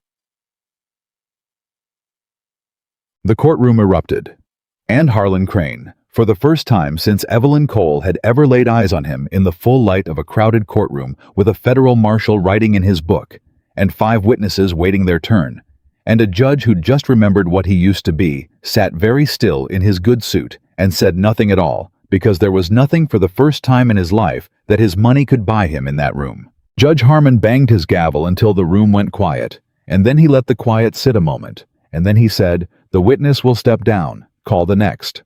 They came one after another. A man named Odell, who'd lost his brother on the 9th wagon. A young widow named Hetty, whose husband had gone into the pass and never come out, leaving her with 2 small children she'd carried down the far side alone. A gray teamster named Briggs, who'd driven the 2nd wagon and lived. And last a boy, not more than 17, now 16 then, who'd been the very boy the company hired to lead them when Caleb quit. That one, Evelyn hadn't expected. The old woman had found him on the road to the seat half-starved and half-mad with a guilt that had eaten him hollow all season and had all but carried him into the courtroom, and when he took the chair, he could barely lift his eyes off the floor. "State your name," the clerk said. "Toby," the boy whispered. "Toby Renner." "Speak up, son." Harmon said, not unkind. "Toby Renner." The boy's hands were shaking. "I'm the one they hired, after Mr. Dawson quit. I'm the one let him in." His voice cracked all to pieces. "I didn't know the mountains. I told him I didn't know the mountains. But the company man said Mr. Dawson was a coward and a quitter, and any fool could follow a trail, and he offered me $20, and my ma was sick, and I—" He stopped. He couldn't go on.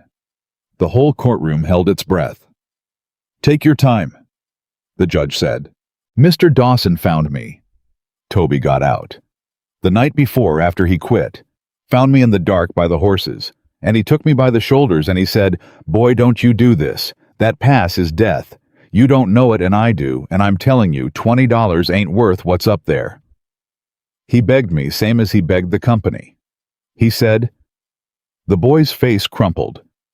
He said, "You take these people in, you'll carry it the rest of your life, and it's a long life to carry a thing like that."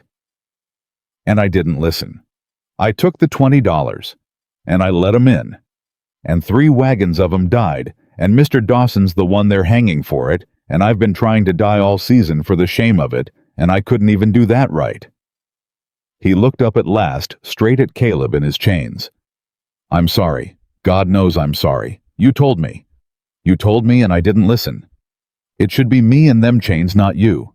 It was always supposed to be me." The courtroom was dead silent. And Caleb Dawson, from the prisoner's chair in his chains, with his life hanging in the balance, spoke for the first time since they'd brought him in. And what he said was not for himself. "Toby." His voice was rough and low, and it carried. "Look at me, son." The boy looked. "You were 16, Caleb said. "You had a sick mother and $20 in front of you and a grown man telling you it'd be fine. The blame for that past don't sit on a 16-year-old boy who got lied to. You hear me?" His chains rattled as he leaned forward. "I told you you'd carry it your whole life. I was wrong to tell you that. You were a boy. You were used. Same as those wagons were used. Same as all of us in this room have been used by the man that counted the money." He turned his head, then slow, and looked at Harlan Crane. "There's exactly one man in this room the blame sits on, and he's wearing a good suit, and he ain't said a word." Every eye in the courtroom turned to Harlan Crane. And Crane, Evelyn, watched him gather himself, watched the smooth, rich certainty come back over him like a man pulling on a coat. Because this was Harlan Crane. And Harlan Crane did not lose, had never lost, and would not begin now in front of a room full of people he considered beneath him. He stood. "Your Honor." His voice was calm, reasonable, almost gentle. The voice of a man explaining a simple thing to excitable children. "I've listened to a great deal of grief this morning, and I feel it I do. These are terrible losses. But grief is not evidence." He spread his hands. "Not one of these witnesses has produced a single document, a single order, a single line of my hand. What they've given this court is hearsay. What a company man supposedly said a dead man's schedule supposedly was. I signed nothing. I gave no order. I am an investor, Your Honor. I put money into a freight company, as 100 honest men in this territory have done. If a company man made a reckless decision and blamed it on my money to cover himself, that is a tragedy, but it is not my crime." He looked around the room, and his confidence was a physical thing, and Evelyn felt the room begin to tilt back toward him, felt the terrible gravity of a man who had bought his way out of everything his whole life. There is no proof. There is only a grieving widow, a wanted man with every reason to lie, and a boy so eaten by his own guilt he'd say anything to give it to someone else. Where is the document? Where is the order? Show me one thing written down, Your Honor, and I'll hang beside him. But you cannot hang a man on grief and hearsay. Not even Harlan Crane. And the room went quiet, and Evelyn's heart went cold, because he was right. That was the horror of it. He was right. There was no document. There was Caleb's word, and 5 people's grief, and a boy's shame. And against that stood a rich man's calm, and the plain fact that not one scrap of paper carried Harlan Crane's name to that pass. She saw Judge Harmon hesitate, saw the scale in the man's face waver, and Caleb Dawson in his chains said quietly, "He's right, Your Honor. The room turned to him. "There's no document," Caleb said. "Crane's too smart to sign. He never signs. He tells a man, and the man tells a man, and the order comes down through 3 mouths, so there's never a hand on paper. That's how a man like Crane's stayed clean his whole life." He looked at Crane. "But you made one mistake, Crane. You told me yourself. Not the schedule, you were too careful for that. But 3 weeks ago, in a widow's yard at midnight, you told her something. Do you remember?" Crane's confidence did not waver. "I've never set foot on that woman's land." "You did," Evelyn said, standing. "You rode out to my place at midnight with 3 armed men. Silas Pruitt was one of them. And you told me you'd come about a man who'd come down off the ridge. You called Caleb a killer and a thief. You said there was money on him and a rope waiting. 3 weeks ago. Before there was any warrant. Before the marshal ever rode. Before any complaint was sworn." Her voice rose. "How did you know, Mr. Crane?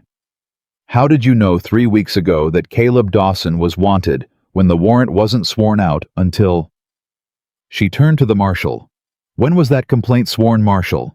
The marshal took out his book, turned the pages. His gray face didn't change, but something in his stillness sharpened. "Complaint dated the 8th, he said. "Sworn in the seat by Harlan Crane, and the midnight you came to my land." Evelyn said, "With rifles calling Caleb a wanted man, that was the 4th. 4 days before you swore the complaint that made him one." She looked at the judge. "He knew there'd be a warrant, Your Honor, because he was going to swear it. He called Caleb a wanted man 4 days before he made him one. A man doesn't know the future, unless he's the one writing it." The room stirred. "Hearsay again?" Crane said, but there was the first thin crack in it now. "Her word against—" "Not just her word," said a voice from the back. Every head turned. Silas Pruitt was standing. Evelyn stared. She had not expected this. Nobody had expected this. Pruitt stood in the back of the courtroom with his hat in his hands, and his face had gone pale, and he was looking at Harlan Crane the way a man looks at a thing he's finally decided to stop being afraid of. "Mr. Pruitt," Crane said, and there was warning in it, ice under it. "Sit down. I was there." Pruitt said to the judge, not to Crane. "The midnight ride, the 4th. I rode with him to the widow's place. And he called Dawson a wanted man that night 4 days before he swore the paper. I heard it. And I've heard a lot of things these 3 years, Your Honor, working for that man." He swallowed. "I've carried notes I shouldn't have carried and delivered messages I shouldn't have delivered, and I told myself it wasn't my business. The man just held paper. That's all. A man's got a right to collect his debts. But I stood at that widow's gate 3 weeks back, and I watched a wounded stranger step in front of her, and I watched her face down, 4 rifles, rather than give him up, and I—" His voice broke. "I've been sick over it every day since, because I knew. I knew what Crane meant to do to her. Foreclose her and hang the one man that'd stand for her both in a day and call it law. And I helped. God forgive me, I helped." "Silas!" Crane's voice was low and terrible now, all the smoothness gone. "You're a fool. You're throwing your life away on a widow's tears." "Maybe," Pruitt said. "But I'll throw it away clean then. Better than keeping it dirty." He turned to Judge Harmon. "Your Honor, there's a document. Crane says there's no document, and there's not one from him to the pass. He's too careful for that. But there's another kind." He drew a breath. "The company keeps books, ledgers. And I've seen the entry, I've seen it with my own eyes, where the long route and the short route were both figured the cost of each in Crane's own accounting. The short route, and beside it in the margin the words, 'Schedule holds HC,' in his own hand. Not the order to go, but the arithmetic. The proof that he sat and figured the cost of 2 extra weeks against the risk of the pass, and chose the pass to make the season. It's in the company ledger in the North Office. And I can tell this court exactly which book and exactly which page, because I'm the one carried that ledger back to the safe." The courtroom exploded. Harlan Crane came out of his chair, and his face. Evelyn watched. His face watched the mask come off it, entire. Watched 30 years of bought respectability fall away and leave underneath it the thing that had always been there. the cold counting animal that had sent 12 people into the snow and slept fine after. And Crane said in a voice nobody in that room had ever heard him use, stripped and vicious, "You'll hang for this, Pruitt. You'll all hang. You think a marshal and a page in a ledger can touch me? I own half this territory. I own the men that count the votes and the men that hold the notes. And I have owned judges better than this one. Mr. Crane!" Judge Harmon's gavel came down hard. Once. And the judge's voice, when it came, was not the voice of a bought man. It was something older, something that had been buried under Crane's money for years, and had just in the space of one morning dug itself back out. "You'll want to stop talking, because you've just said in a full courtroom in front of a federal marshal that you have owned judges, and I believe you meant me, and I find that I do not care to be owned any longer." The room went utterly still. "I've sat on this bench 11 years. Harmon said slow, "and I have made my peace with a great many things I should not have made peace with, because a man tells himself the compromises are small, and then one day he looks up and he's the kind of judge that hangs the innocent to keep a rich man clean and calls it the law." He looked down at Crane, and his old face was hard as stone. "I don't know if I'm still a good judge, Mr. Crane. I gave that up a while back. But I find this morning that I would like to try to be one again before I die. And I'm going to start with you." He turned to the marshal. "Marshal, I want that ledger. Send a writer to the North office today with a federal order under my seal. Mr. Pruitt will tell your man which book and which page. If that entry is there, as he says in Crane's hand—" "It's there," Pruitt said. "Then this court will have its document." Harmon's gavel hovered.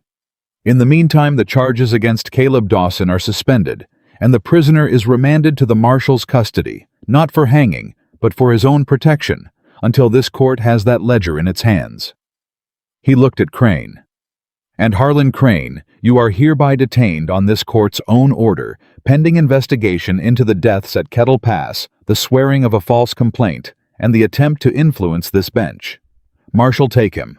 Harlan Crane did not go quietly. He came apart in front of the whole territory, the man who'd never lost, who'd bought his way out of every consequence. His whole life watched the money fail him for the first time in a courtroom he'd built to be his own. And he raged. He threw over the table. He cursed the judge, and the marshal, and the widow, and the dead. It took 2 men to hold him, and even held. He screamed his threats at the room. Promised ruin, promised rope, promised that he'd buy his way out by sundown and hang every soul who'd stood against him. And the more he screamed, the smaller he got. The plainer it became to every person watching that this was a small, vicious man who'd only ever been large because everyone had been too afraid to look at him straight. Evelyn Cole looked at him straight. She stood in the courtroom and watched them drag Harlan Crane out, and he saw her watching, and their eyes met across the room, and she did not look away, and she did not gloat, and she did not weep. She just looked at him, the man who'd come for her land 11 days after she buried her husband, who'd ridden to her door at midnight, who'd tried to buy her and scare her and break her and take from her the one word she had left, and she let him see in her face that a widow he'd counted on to lose quiet had ridden 2 days into his own town and pulled his whole world down around him with nothing but the truth and 5 old grieving witnesses and a heart that would not let one good man hang. "You should have left me alone, Mr. Crane," she said quietly as they dragged him past. "I'd have made it. I told you that first day. You don't get me today. You never did get me, and now you never will." And then he was gone out the courtroom door and into the marshal's hands, and the door swung shut behind him, and it was over. The days after moved fast. The writer came back from the north with the ledger, and the entry was there exactly as Pruitt had sworn. The 2 routes figured the cost weighed, and in the margin in Harlan Crane's own hand, the words that hanged him schedule holds, and his initials. It was enough. Combined with 5 witnesses, and Pruitt's testimony, and the false complaint sworn 4 days after Crane had already called Caleb a wanted man, it was more than enough. Crane's money, it turned out, had bought him a great many friends, and not one of them would spend a nickel to stand beside him once the ledger was read aloud, because that was the nature of the men Crane had bought. They were bought, and a bought man runs the moment the buyer can no longer pay. They dropped the charges against Caleb Dawson entire. not suspended. Dropped. Judge Harmon read it into the record himself, and he read into it too. A finding that Caleb had done everything a man could do to prevent the deaths at Kettle Pass, had begged the company and quit his post and gone back up into the snow to dig for the dead, and that the territory owed him not a rope, but a debt. And then Harmon turned to the last matter on his docket. The matter of the note held against the widow Evelyn Cole, he said. And he looked at her over the bench, and there was something almost gentle in the old, hard face now. Widow Cole. That note was held by a man this court has found to be a fraud, who acquired your paper for the purpose of stealing your land through a rigged foreclosure timed to a false hanging. This court finds the note void as an instrument of that fraud. The gavel came down. The debt is extinguished. The land is yours free and clear, and no man in this territory will trouble you for it again. And I'll tell you, ma'am, off the record, and man to woman, it was the finest piece of justice work I've seen done in a courtroom in 20 years, and it was done by a widow with no money, and no lawyer, and nothing but 5 witnesses and a spine of iron. I'm obliged to have seen it. Evelyn Cole stood in the courtroom and heard her land handed back to her, and heard Caleb Dawson set free, and she should have felt the whole world lift off her shoulders at once. And she did mostly. But there was a thing she'd seen in Caleb's face when they read him free, a thing that had put a small, cold stone in her chest. Even in the middle of all that joy, a shadow, a turning away. A look she'd learned to read in 8 days on a fence line. The look of a man deciding something alone. She found him outside the courtroom in the last light, standing by the bay horse the marshal had returned to him, and she knew before he said a word. "You're leaving," she said. Caleb Dawson turned, and the look on his face confirmed it and broke her heart, and she'd known it was coming, and it broke her heart anyway. "Evelyn," he said, "you're leaving, after all of it. You got free and you got your name back, and I got my land, and you're standing here by that horse fixing to ride off." Her voice shook with anger, now real anger, the clean, hot anger of a woman who's been left before. "Say it then. Don't stand there with that face on. Say the thing you're getting ready to say." "There's Crane's men," Caleb said quietly. "The bought ones. Some of them ran, but not all. And Crane's got money still, and money makes friends, even in a jail. And a man like that doesn't forgive. He'll spend his last dollar from a cell buying somebody to do what he can't." He looked at her. "You've got your land back, Evelyn. Clean. Free. The one thing you fought for. And if I stand on it beside you, then every gun Crane can still buy from that cell knows exactly where to point. At the guide that hanged him. And at the woman standing next to the guide."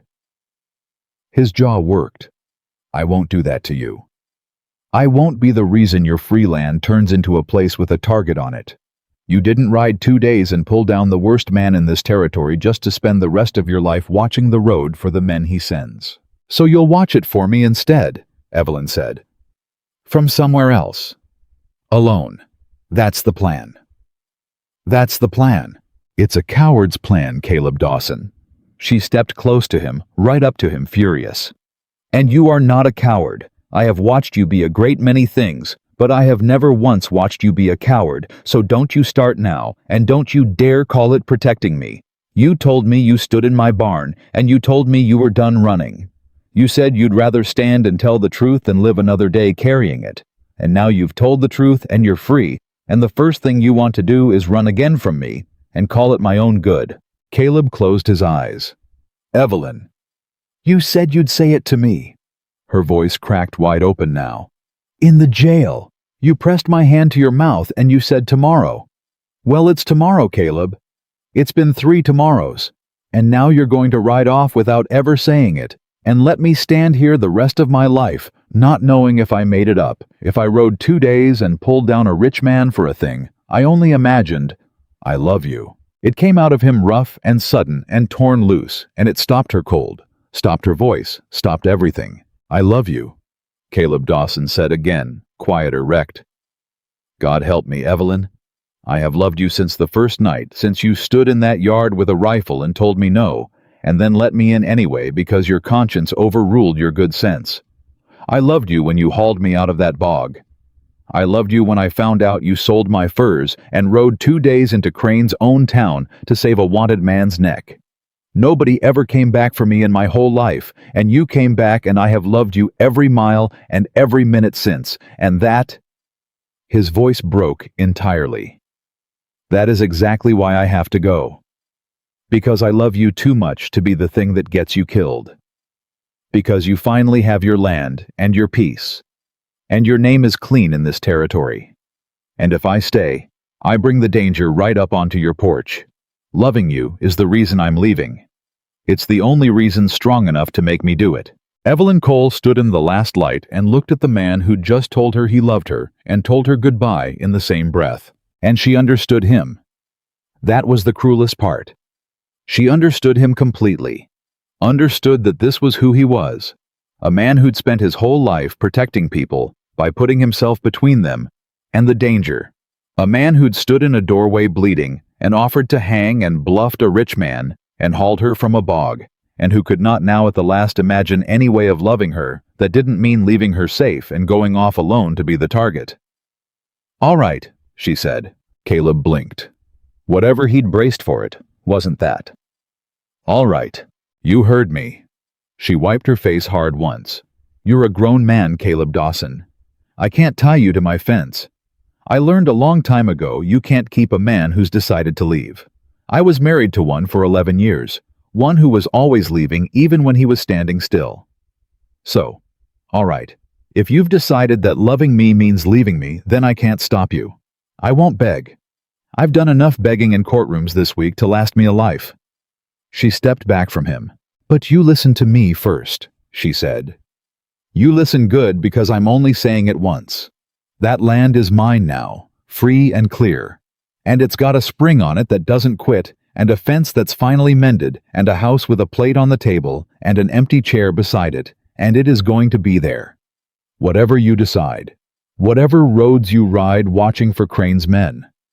That land and that chair and that woman are going to be right there on the finest piece of ground in the valley, and they are not going anywhere." Her chin came up. "So you go do what you have to do. You go be a target somewhere far from me if that's the only way your stubborn heart knows how to love. But understand that you're not protecting me by leaving Caleb. You're just leaving. And there is a difference, and one day out on some empty road, you're going to feel it." Caleb Dawson looked at her for a long, long moment.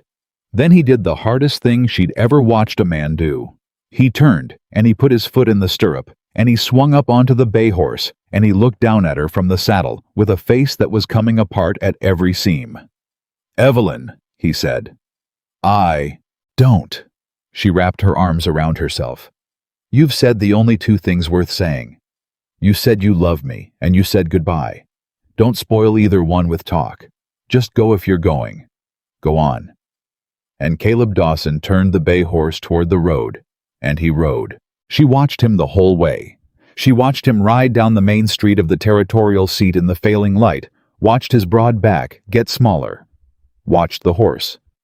She'd sold his furs to feed, carry him away from her. And she did not call out again because she'd meant what she said. She was done begging. And because some part of her, the part that had learned to read weather in animals and men, was watching him go, and marking every hesitation in it, every time his shoulders tightened, every time the horse slowed a half step, under a hand gone uncertain on the reins. He stopped at the end of the street. He sat there a long moment at the edge of town, at the place where the buildings gave out, and the road ran on toward everywhere and nowhere. And Evelyn Cole stood 100 yards back, and watched the man wrestle with himself in the last of the light. And she did not move, and she did not breathe. And she thought, "Turn around." She didn't say it. She only thought it with everything in her. "Turn around, Caleb Dawson. You've protected people your whole life by leaving them. Just once. Just this once. Stay." He didn't turn around. He rode on. Out past the last building, out onto the open road, out of the town and out of the light. And Evelyn Cole stood alone in the street of a strange town with her land won and her heart in pieces. And she watched the man she loved ride off to keep her safe by breaking both their hearts. And she thought that this of all the hard things this month had asked of her was going to be the one she never got over. She was still standing there when full dark came. She was still standing there when the old woman Prudence Vane came and found her, and put a thin, strong arm around her shoulders, and said nothing at all, because there was nothing to say, and the two of them stood together in the dark. Two women who'd lost too much, one who'd lost a daughter to the snow, and one who'd just watched love ride off down an open road. "He'll come back," the old woman said finally. "No," Evelyn said. "He won't. He's the kind that protects you by leaving. I've seen it all the way through him. He'll spend the rest of his life out there watching the road for Crane's men so they never find their way to my porch, and he'll call it love, and he'll die alone on some trail thinking he did right by me." Her voice was flat and empty and certain. "He won't come back. He loves me too much to come back. That's the whole tragedy of the man." The old woman was quiet a while. "You know," she said, "my daughter married a man like that. A man who thought the loving thing was always the leaving thing. Off to make his fortune. Off to build them something better. Always leaving, always for her own good." Her arm tightened on Evelyn's shoulders. "And then one winter he stayed. Just once. Stayed home instead of going. And that was the winter they got on the wagon together, the two of them going west to the life he'd finally decided to build beside her instead of away from her." Her old voice didn't break. It had broken all the way a season ago and gone past breaking into something harder. "And they died in that past together. So I don't know, child. I don't know if the leaving kind or the staying kind is the one that breaks your heart worse. I've had both. They both end at a hole in the ground." She looked out at the dark road where Caleb had gone. "But I'll tell you this much. The winters my son-in-law left my daughter was safe, and she was lonely, and she cried herself to sleep. And the winter he stayed, she was in danger, and she was happy. And she died happy beside the man she loved, going toward a life they'd chosen together." She turned Evelyn gently by the shoulders. "Safe and lonely, or in danger and loved. That's the only choice this hard country ever really offers a woman. And every woman's got to make it for herself, and live with it, or die with it. He's made his. Now you get to make yours." Evelyn Cole stood in the dark and looked at the empty road. And somewhere out on that road, a mile gone into the night, a big man on a bay horse rode alone, toward everywhere and nowhere, carrying his love for her like a stone he'd chosen to carry rather than set down at her feet. And neither of them yet knew which kind of ending this was going to be, the leaving kind or the staying kind, the safe and lonely or the in danger and loved, because the road ran on into the dark ahead of him, and the chair sat empty on the finest piece of ground in the valley behind him, and between the two of them lay a whole year of hard country and every hard choice it would ask. Evelyn Cole made her choice on the ride home, and she made it the way she'd made every hard choice of her life, alone on a horse with nobody to help her carry it. She chose the land. Not because she'd stopped loving Caleb Dawson. She would love that stubborn man till they put her in the ground she knew that with the same cold certainty she knew weather. But because the old woman had it wrong, or half wrong. It wasn't safe and lonely, or in danger and loved. There was a third thing, a harder thing, and Evelyn had 2 days on the road to find it. It was this: you built the life. You built it good, and you built it strong, and you built it whether he came back or not, and you did not spend it standing at the end of a street, waiting on a man's shoulders to turn. She'd spent 11 years waiting on a man to arrive at a life he was always leaving toward. She was done waiting, so she went home and she built. The first week she nearly worked herself into the box Silas Pruitt had once warned her about.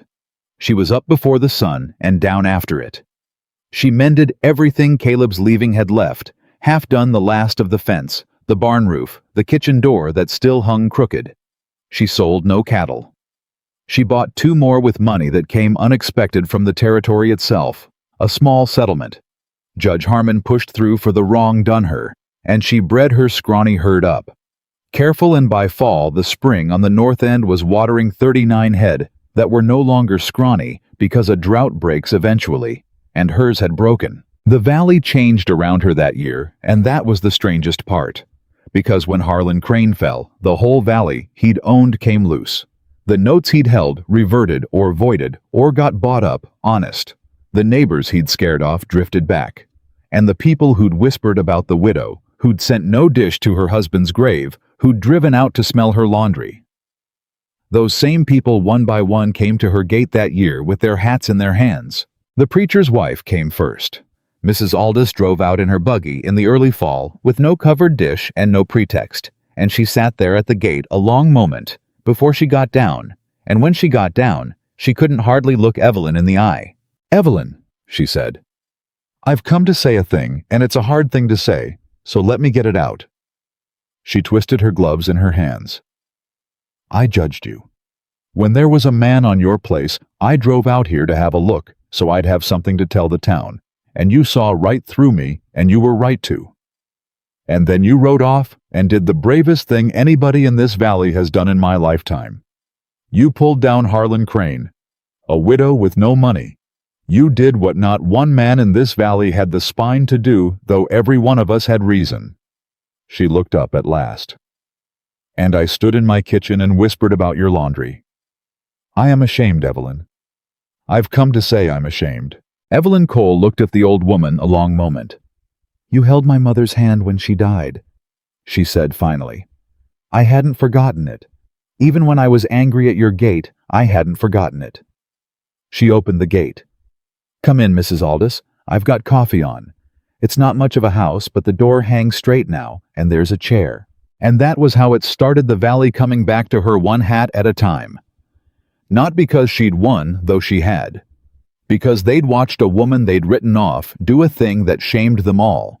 And there is nothing that draws people to a person like being made gently and without a word of gloating to feel the size of their own smallness against the size of somebody else's spine. By winter, she was not the lonely widow the valley had condemned. She was the woman who broke Harlan Crane. Folks brought her their troubles, now their disputes, their questions about notes and deeds and law, because she'd stood in a courtroom and beaten the richest man in the territory with nothing but the truth, and a valley remembers a thing like that. Prudence Vane came down from the north and took the little room off the barn, where Caleb had once bled and stayed, because she had nowhere else, and Evelyn had room, and the two women had been forged into something like family in a boarding house and a courtroom. And grief shared under one roof is grief halved. But every evening when the work was done, Evelyn Cole walked out to the fence line at the west edge of her land, where the road came down into the valley, and she looked at that road a while before she went in. She didn't wait. She'd told herself she was done waiting, and she meant it. She didn't stand there hoping. She just looked at the road once a day, the way you look at a scar. Not because it hurts anymore quite, but because it's part of you now, and you'd be lying to yourself to pretend it wasn't there. "You still looking at that road?" Prudence said one evening. Come up beside her. "I'm looking at the weather," Evelyn said. "You're looking at the road." "I'm looking at the weather over the road." The old woman almost smiled. He'd be a fool not to come back. He's not a fool. That's the trouble. Evelyn turned from the fence. A fool would have come back the first week, danger be damned, and I'd have had him and lost him both to some hired gun by spring. Caleb's not a fool. He's worse. He's a man with principles. And a man with principles will break his own heart and yours too, and call it the right thing, and be at peace with it. Because principles keep a man warmer at night than a woman does. I know. I married a man with a dream once, and a dream and a principle are cousins. Both of them love you fine, right up until they take you away from me. Prudence Vane was quiet a moment. "News came up from the seat," she said. "You'll want to hear it. Crane's trial's set for spring, but they've moved him, took him out of the territory down to the federal seat on account of nobody trusted a local jail to hold a man that used to own the locals. He's out of reach now, guarded federal. His money can't touch federal men the way it touched ours." She looked at Evelyn. "And they say the men he still had, the bought ones, the ones that stayed loyal for pay, they scattered when the pay stopped coming. A jailed man with a frozen purse doesn't keep an army child. They're gone, drifted off to the next paymaster. There's no danger left on that road for a man to protect you from. There hasn't been for months." Evelyn Cole stood very still.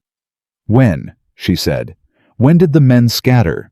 "Word is by the first snow, months back.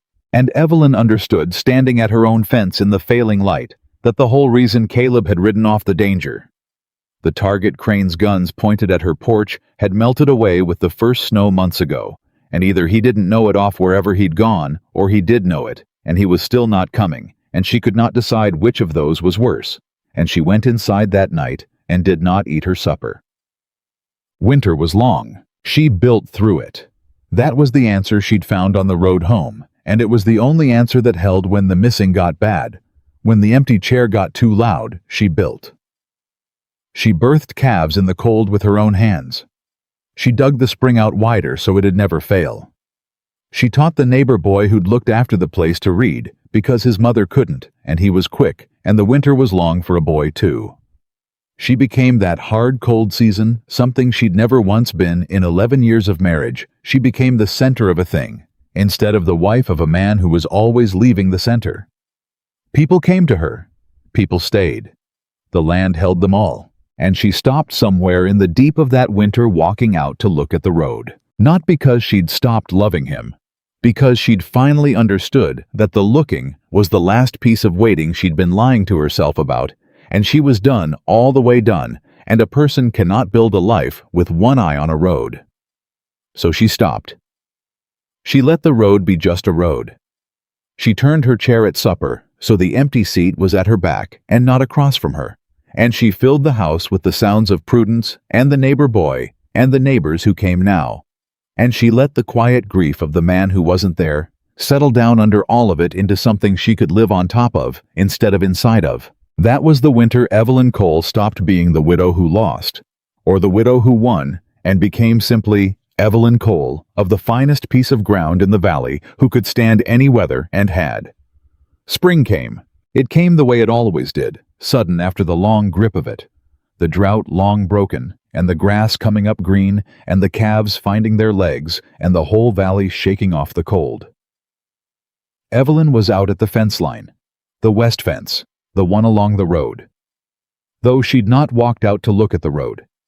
In months, she was only mending it. That was all. The wire had come loose over the winter, and she had the hammer in her hand, and a mouthful of staples, and her hat pushed back, and sweat already on her brow, though it was hardly mid-morning, and she was not thinking about anybody. She'd trained herself out of it. She was thinking about the wire, and she heard hoofbeats on the road. She didn't look up right away. Riders came now. The valley came to her gate all the time these days. She drove the staple home and reached for another, and only then, straightening, did she look toward the road, expecting a neighbor, expecting the boy, expecting anyone at all, except the hammer fell out of her hand. A big man on a bay horse had stopped in the road at the edge of her land. He sat there. He didn't come on. He just sat the horse at the boundary of her fence, at the exact place a man stops when he isn't sure he has the right to come any further. And even at that distance, even after a year, Evelyn Cole knew that shape, the way she knew her own hands, broad through the shoulder, easy in the saddle, still so still, a man who'd watched weather and animals his whole life, and knew how to hold himself quiet. Caleb Dawson. For a long moment, neither of them moved. The whole valley seemed to hold its breath. A year stood in the road between them. A year of empty chairs and unmended fences, and a woman who'd built a life on top of grief because there was nothing else to build it on. And Evelyn stood at her fence with her fallen hammer at her feet, and could not make herself take one step toward him, because she had promised herself she was done walking toward men who left, and she had kept that promise all winter, and she would keep it now if it killed her. So she waited. She made him choose it.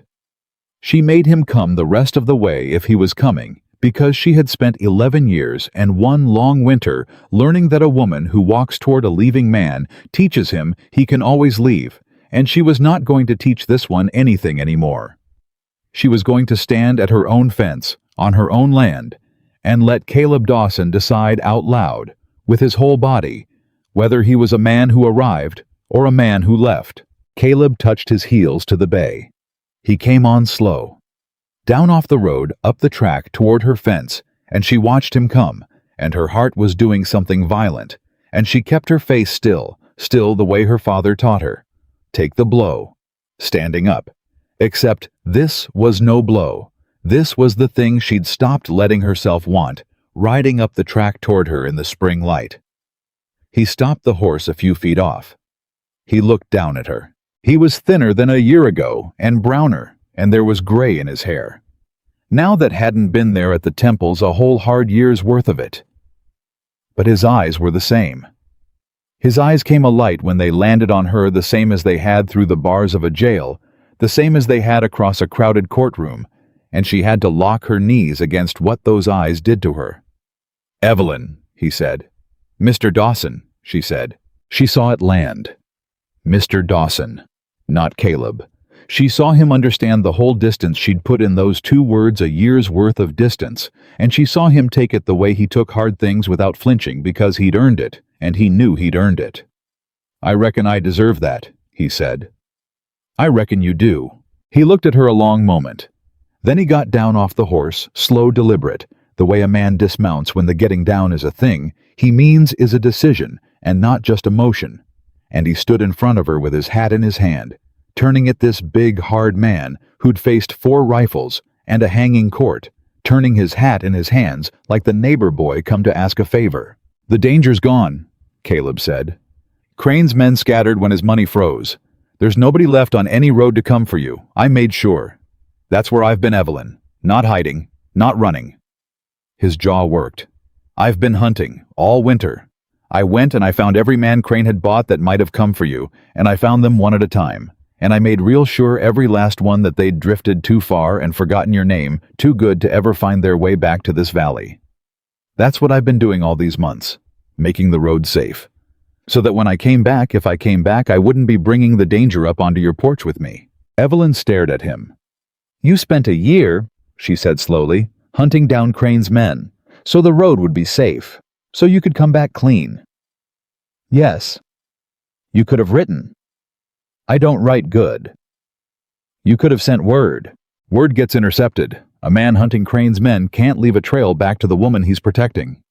He said it plain, no self-pity in it, just the flat, hard logic of a man who'd thought it all the way through and paid the whole price of it.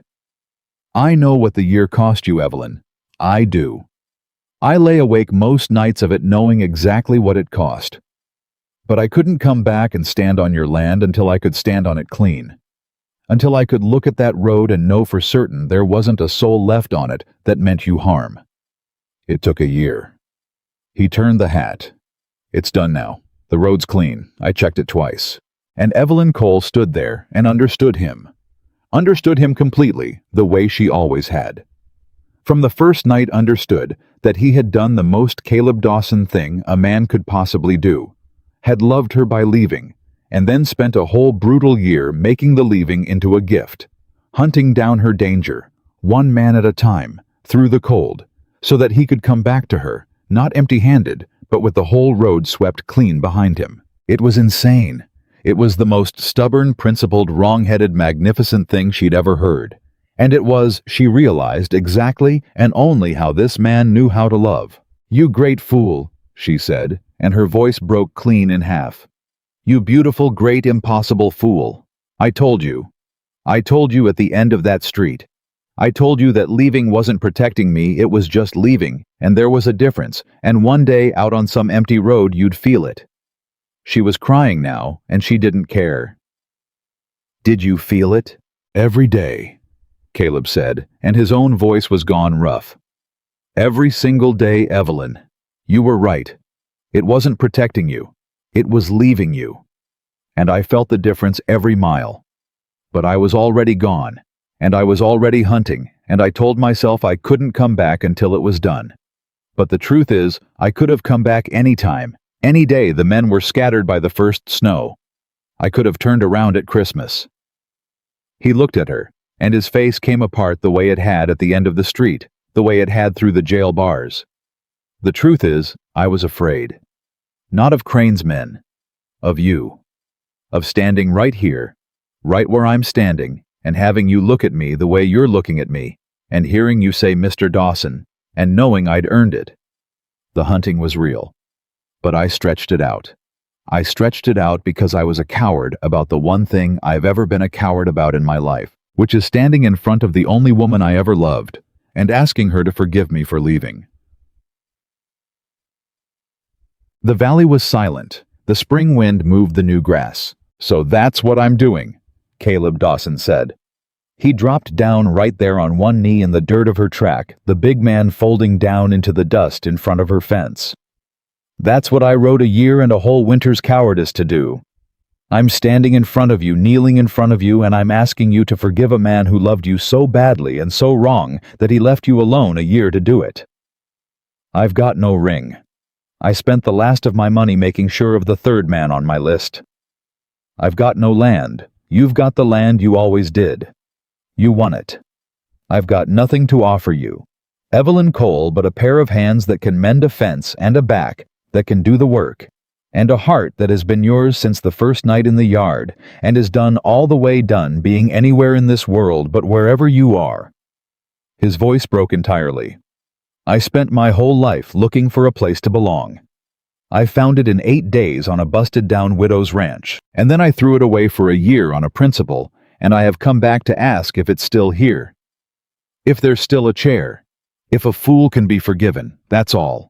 That's everything I've got." Evelyn Cole looked down at the man kneeling in the dirt of her land. "And a year of grief and building and turning her chair away from the empty seat. A year of not walking out to look at the road. A year of becoming the center of a thing, instead of the wife of a man who was always leaving it. All of it rose up in her at once, and she found to her own surprise that it did not rise up as anger. It rose up as certainty. Because she'd made her choice on the ride home a year ago, and she'd kept it all winter, and the choice had never been between having him and losing him. The choice had been about who she was going to be.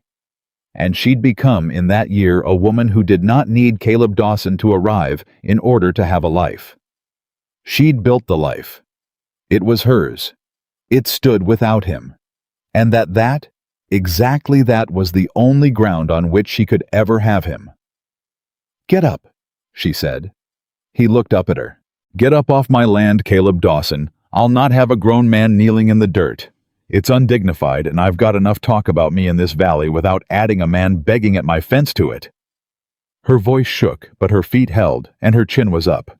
"Get up and stand on your feet and hear me, because I'm only going to say this once, too, same as you. I forgave you months ago. I forgave you the night you rode off standing in that street watching your shoulders not turn. Because I understood you, you stubborn man. I've understood you since the first night since you offered 10 furs and stood in a doorway and bled quiet. I know exactly what you are. You're a man who loves by leaving, because leaving's the only way you've ever known to keep the people you love safe. And I forgave that the way you forgive weather. It's just what you are. But here's the thing you have to hear, and you have to hear it before you take one step past that fence." She came right up to him, close the way she had at the end of the street. But there was no anger in it now, only iron. "I don't need you. Do you understand me? I built a life this year without you in it, and it's a good life, and it's a full one, and this valley that once left me to starve now comes to my gate with its hat in its hands, and I am the center of it, and it stands whether you're in it or not. I will never again be a woman who needs a man to arrive so her life can start. Those days are dead and buried next to Thomas. If you're looking for a woman to rescue ride on, I've done my own rescuing." Caleb Dawson had gotten to his feet. He stood in front of her hat in his hand, and he did not look wounded by it. She watched it come over his face. He looked like a man hearing the exact thing he'd hoped against hope to hear. "I don't want to rescue you," he said. "God knows you don't need it. I watched you rescue me. Then you understand." Evelyn said that if I let you back onto this land, it is not because I need you. It's because I want you. And that's a harder thing and a truer thing, because need you can't help but want you. Choose every day on purpose, with your eyes open." Her voice dropped, and it was steady now, all the way steady. "I chose the land a year ago. I chose to build. And I built something you can come and be part of if you're done leaving. But you don't get to be the center of it, Caleb. I'm the center of it. You get to be a man who chose to stay. That's the only offer on the table. A chair and work, and a woman who wants you but has learned she can live without you. Take it or ride on. But there's no third thing, and there's no going back to how it was, because how it was is gone. And what's here now is better and harder, and it's mine." Caleb Dawson looked at her for a long, long moment. And then this hard man who had taken a bullet without a sound, who had faced a hanging court, who had hunted down a rich man's army alone through a winter. This man's face broke open into something Evelyn had never once seen on it. Not the crooked, exhausted smile from the yard. Not the alight eyes from the jail. Something new. Something that had never had reason to exist before. He looked for the first time since she'd known him like a man who had stopped running for good. "A chair and work, and a woman who wants me," Caleb said slow, like he was reading it off the sky, like he could not believe it was being offered. "But doesn't need me." He shook his head, and there was wonder in it. "Evelyn Cole, that's the finest offer any man ever got in the history of the world, and I don't know that I deserve one word of it, and I would be a bigger fool than I've already proved to be if I rode past it." He put his hat back on. He squared his shoulders. And he said, "I'll take the chair. I'll take the work. And I'll spend every day I've got left choosing you on purpose with my eyes open and never once calling it need, because you're right. Want's the truer thing, and I've wanted you every mile of a year I spent proving I was too dumb to know it." Evelyn Cole looked at the man standing on the edge of her land, and then she did the thing she had promised herself all winter she would never do, and found that it was not weakness after all, because she was choosing it on her own ground, on her own terms. With her eyes open, she closed the last few feet between them, herself of her own free will, and she put her hand flat against his chest where a year ago she'd pressed it to stop the blood, and she felt his heart going under her palm, just exactly the way it had that first night in the dark, fast and fighting and alive. "Then get on the right side of the fence," she said, "and pick up that hammer. There's wire come loose over the winter, and I've been meaning to mend it, and it goes faster with two." Caleb Dawson stepped over the fence onto Evelyn Cole's land. He bent down and picked up the hammer from where it had fallen at her feet. He straightened up, and he stood there beside her in the spring light on the finest piece of ground in the valley, a wanted man cleared, and a widow who'd won two people the whole world had underestimated and left for lost. And he looked out at the loose wire, and the mended fence, and the 39 fat cattle, and the spring that never quit.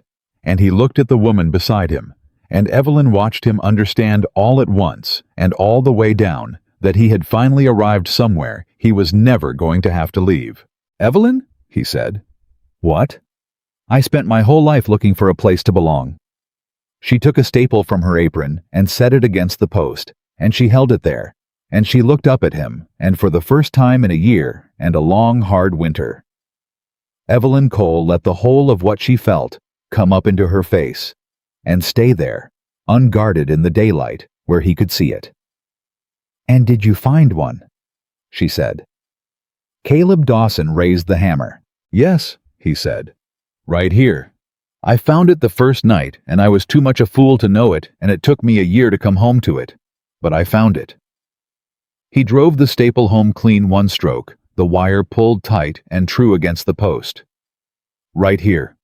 With you. On the land you won. In the chair you're letting me have. Wanting you with my eyes open every day I've got left." He set the next staple. "And I'm not leaving it again. Not for danger, not for principle, not for your own good, not for anything. A man only gets one place that's his Evelyn. I'm done being fool enough to ride away from mine."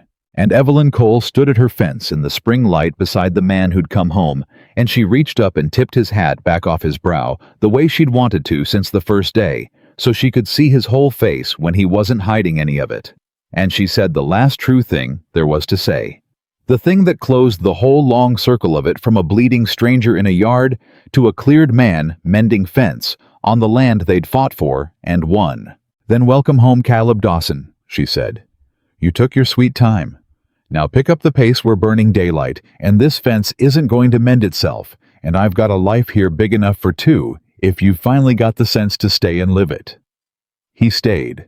He stayed that spring and the summer after, and every season that followed, on the finest piece of ground in the valley beside the woman who'd wanted him, with her eyes open, and never once called it need, and the fence never did stop needing mending, and the spring never did quit, and the chair at the table was never empty again, and the two of them grew old together on the land she'd won, and he'd come home to, and there was never from that day to the last of their days one single hour that Caleb Dawson spent looking at the road. He'd already arrived.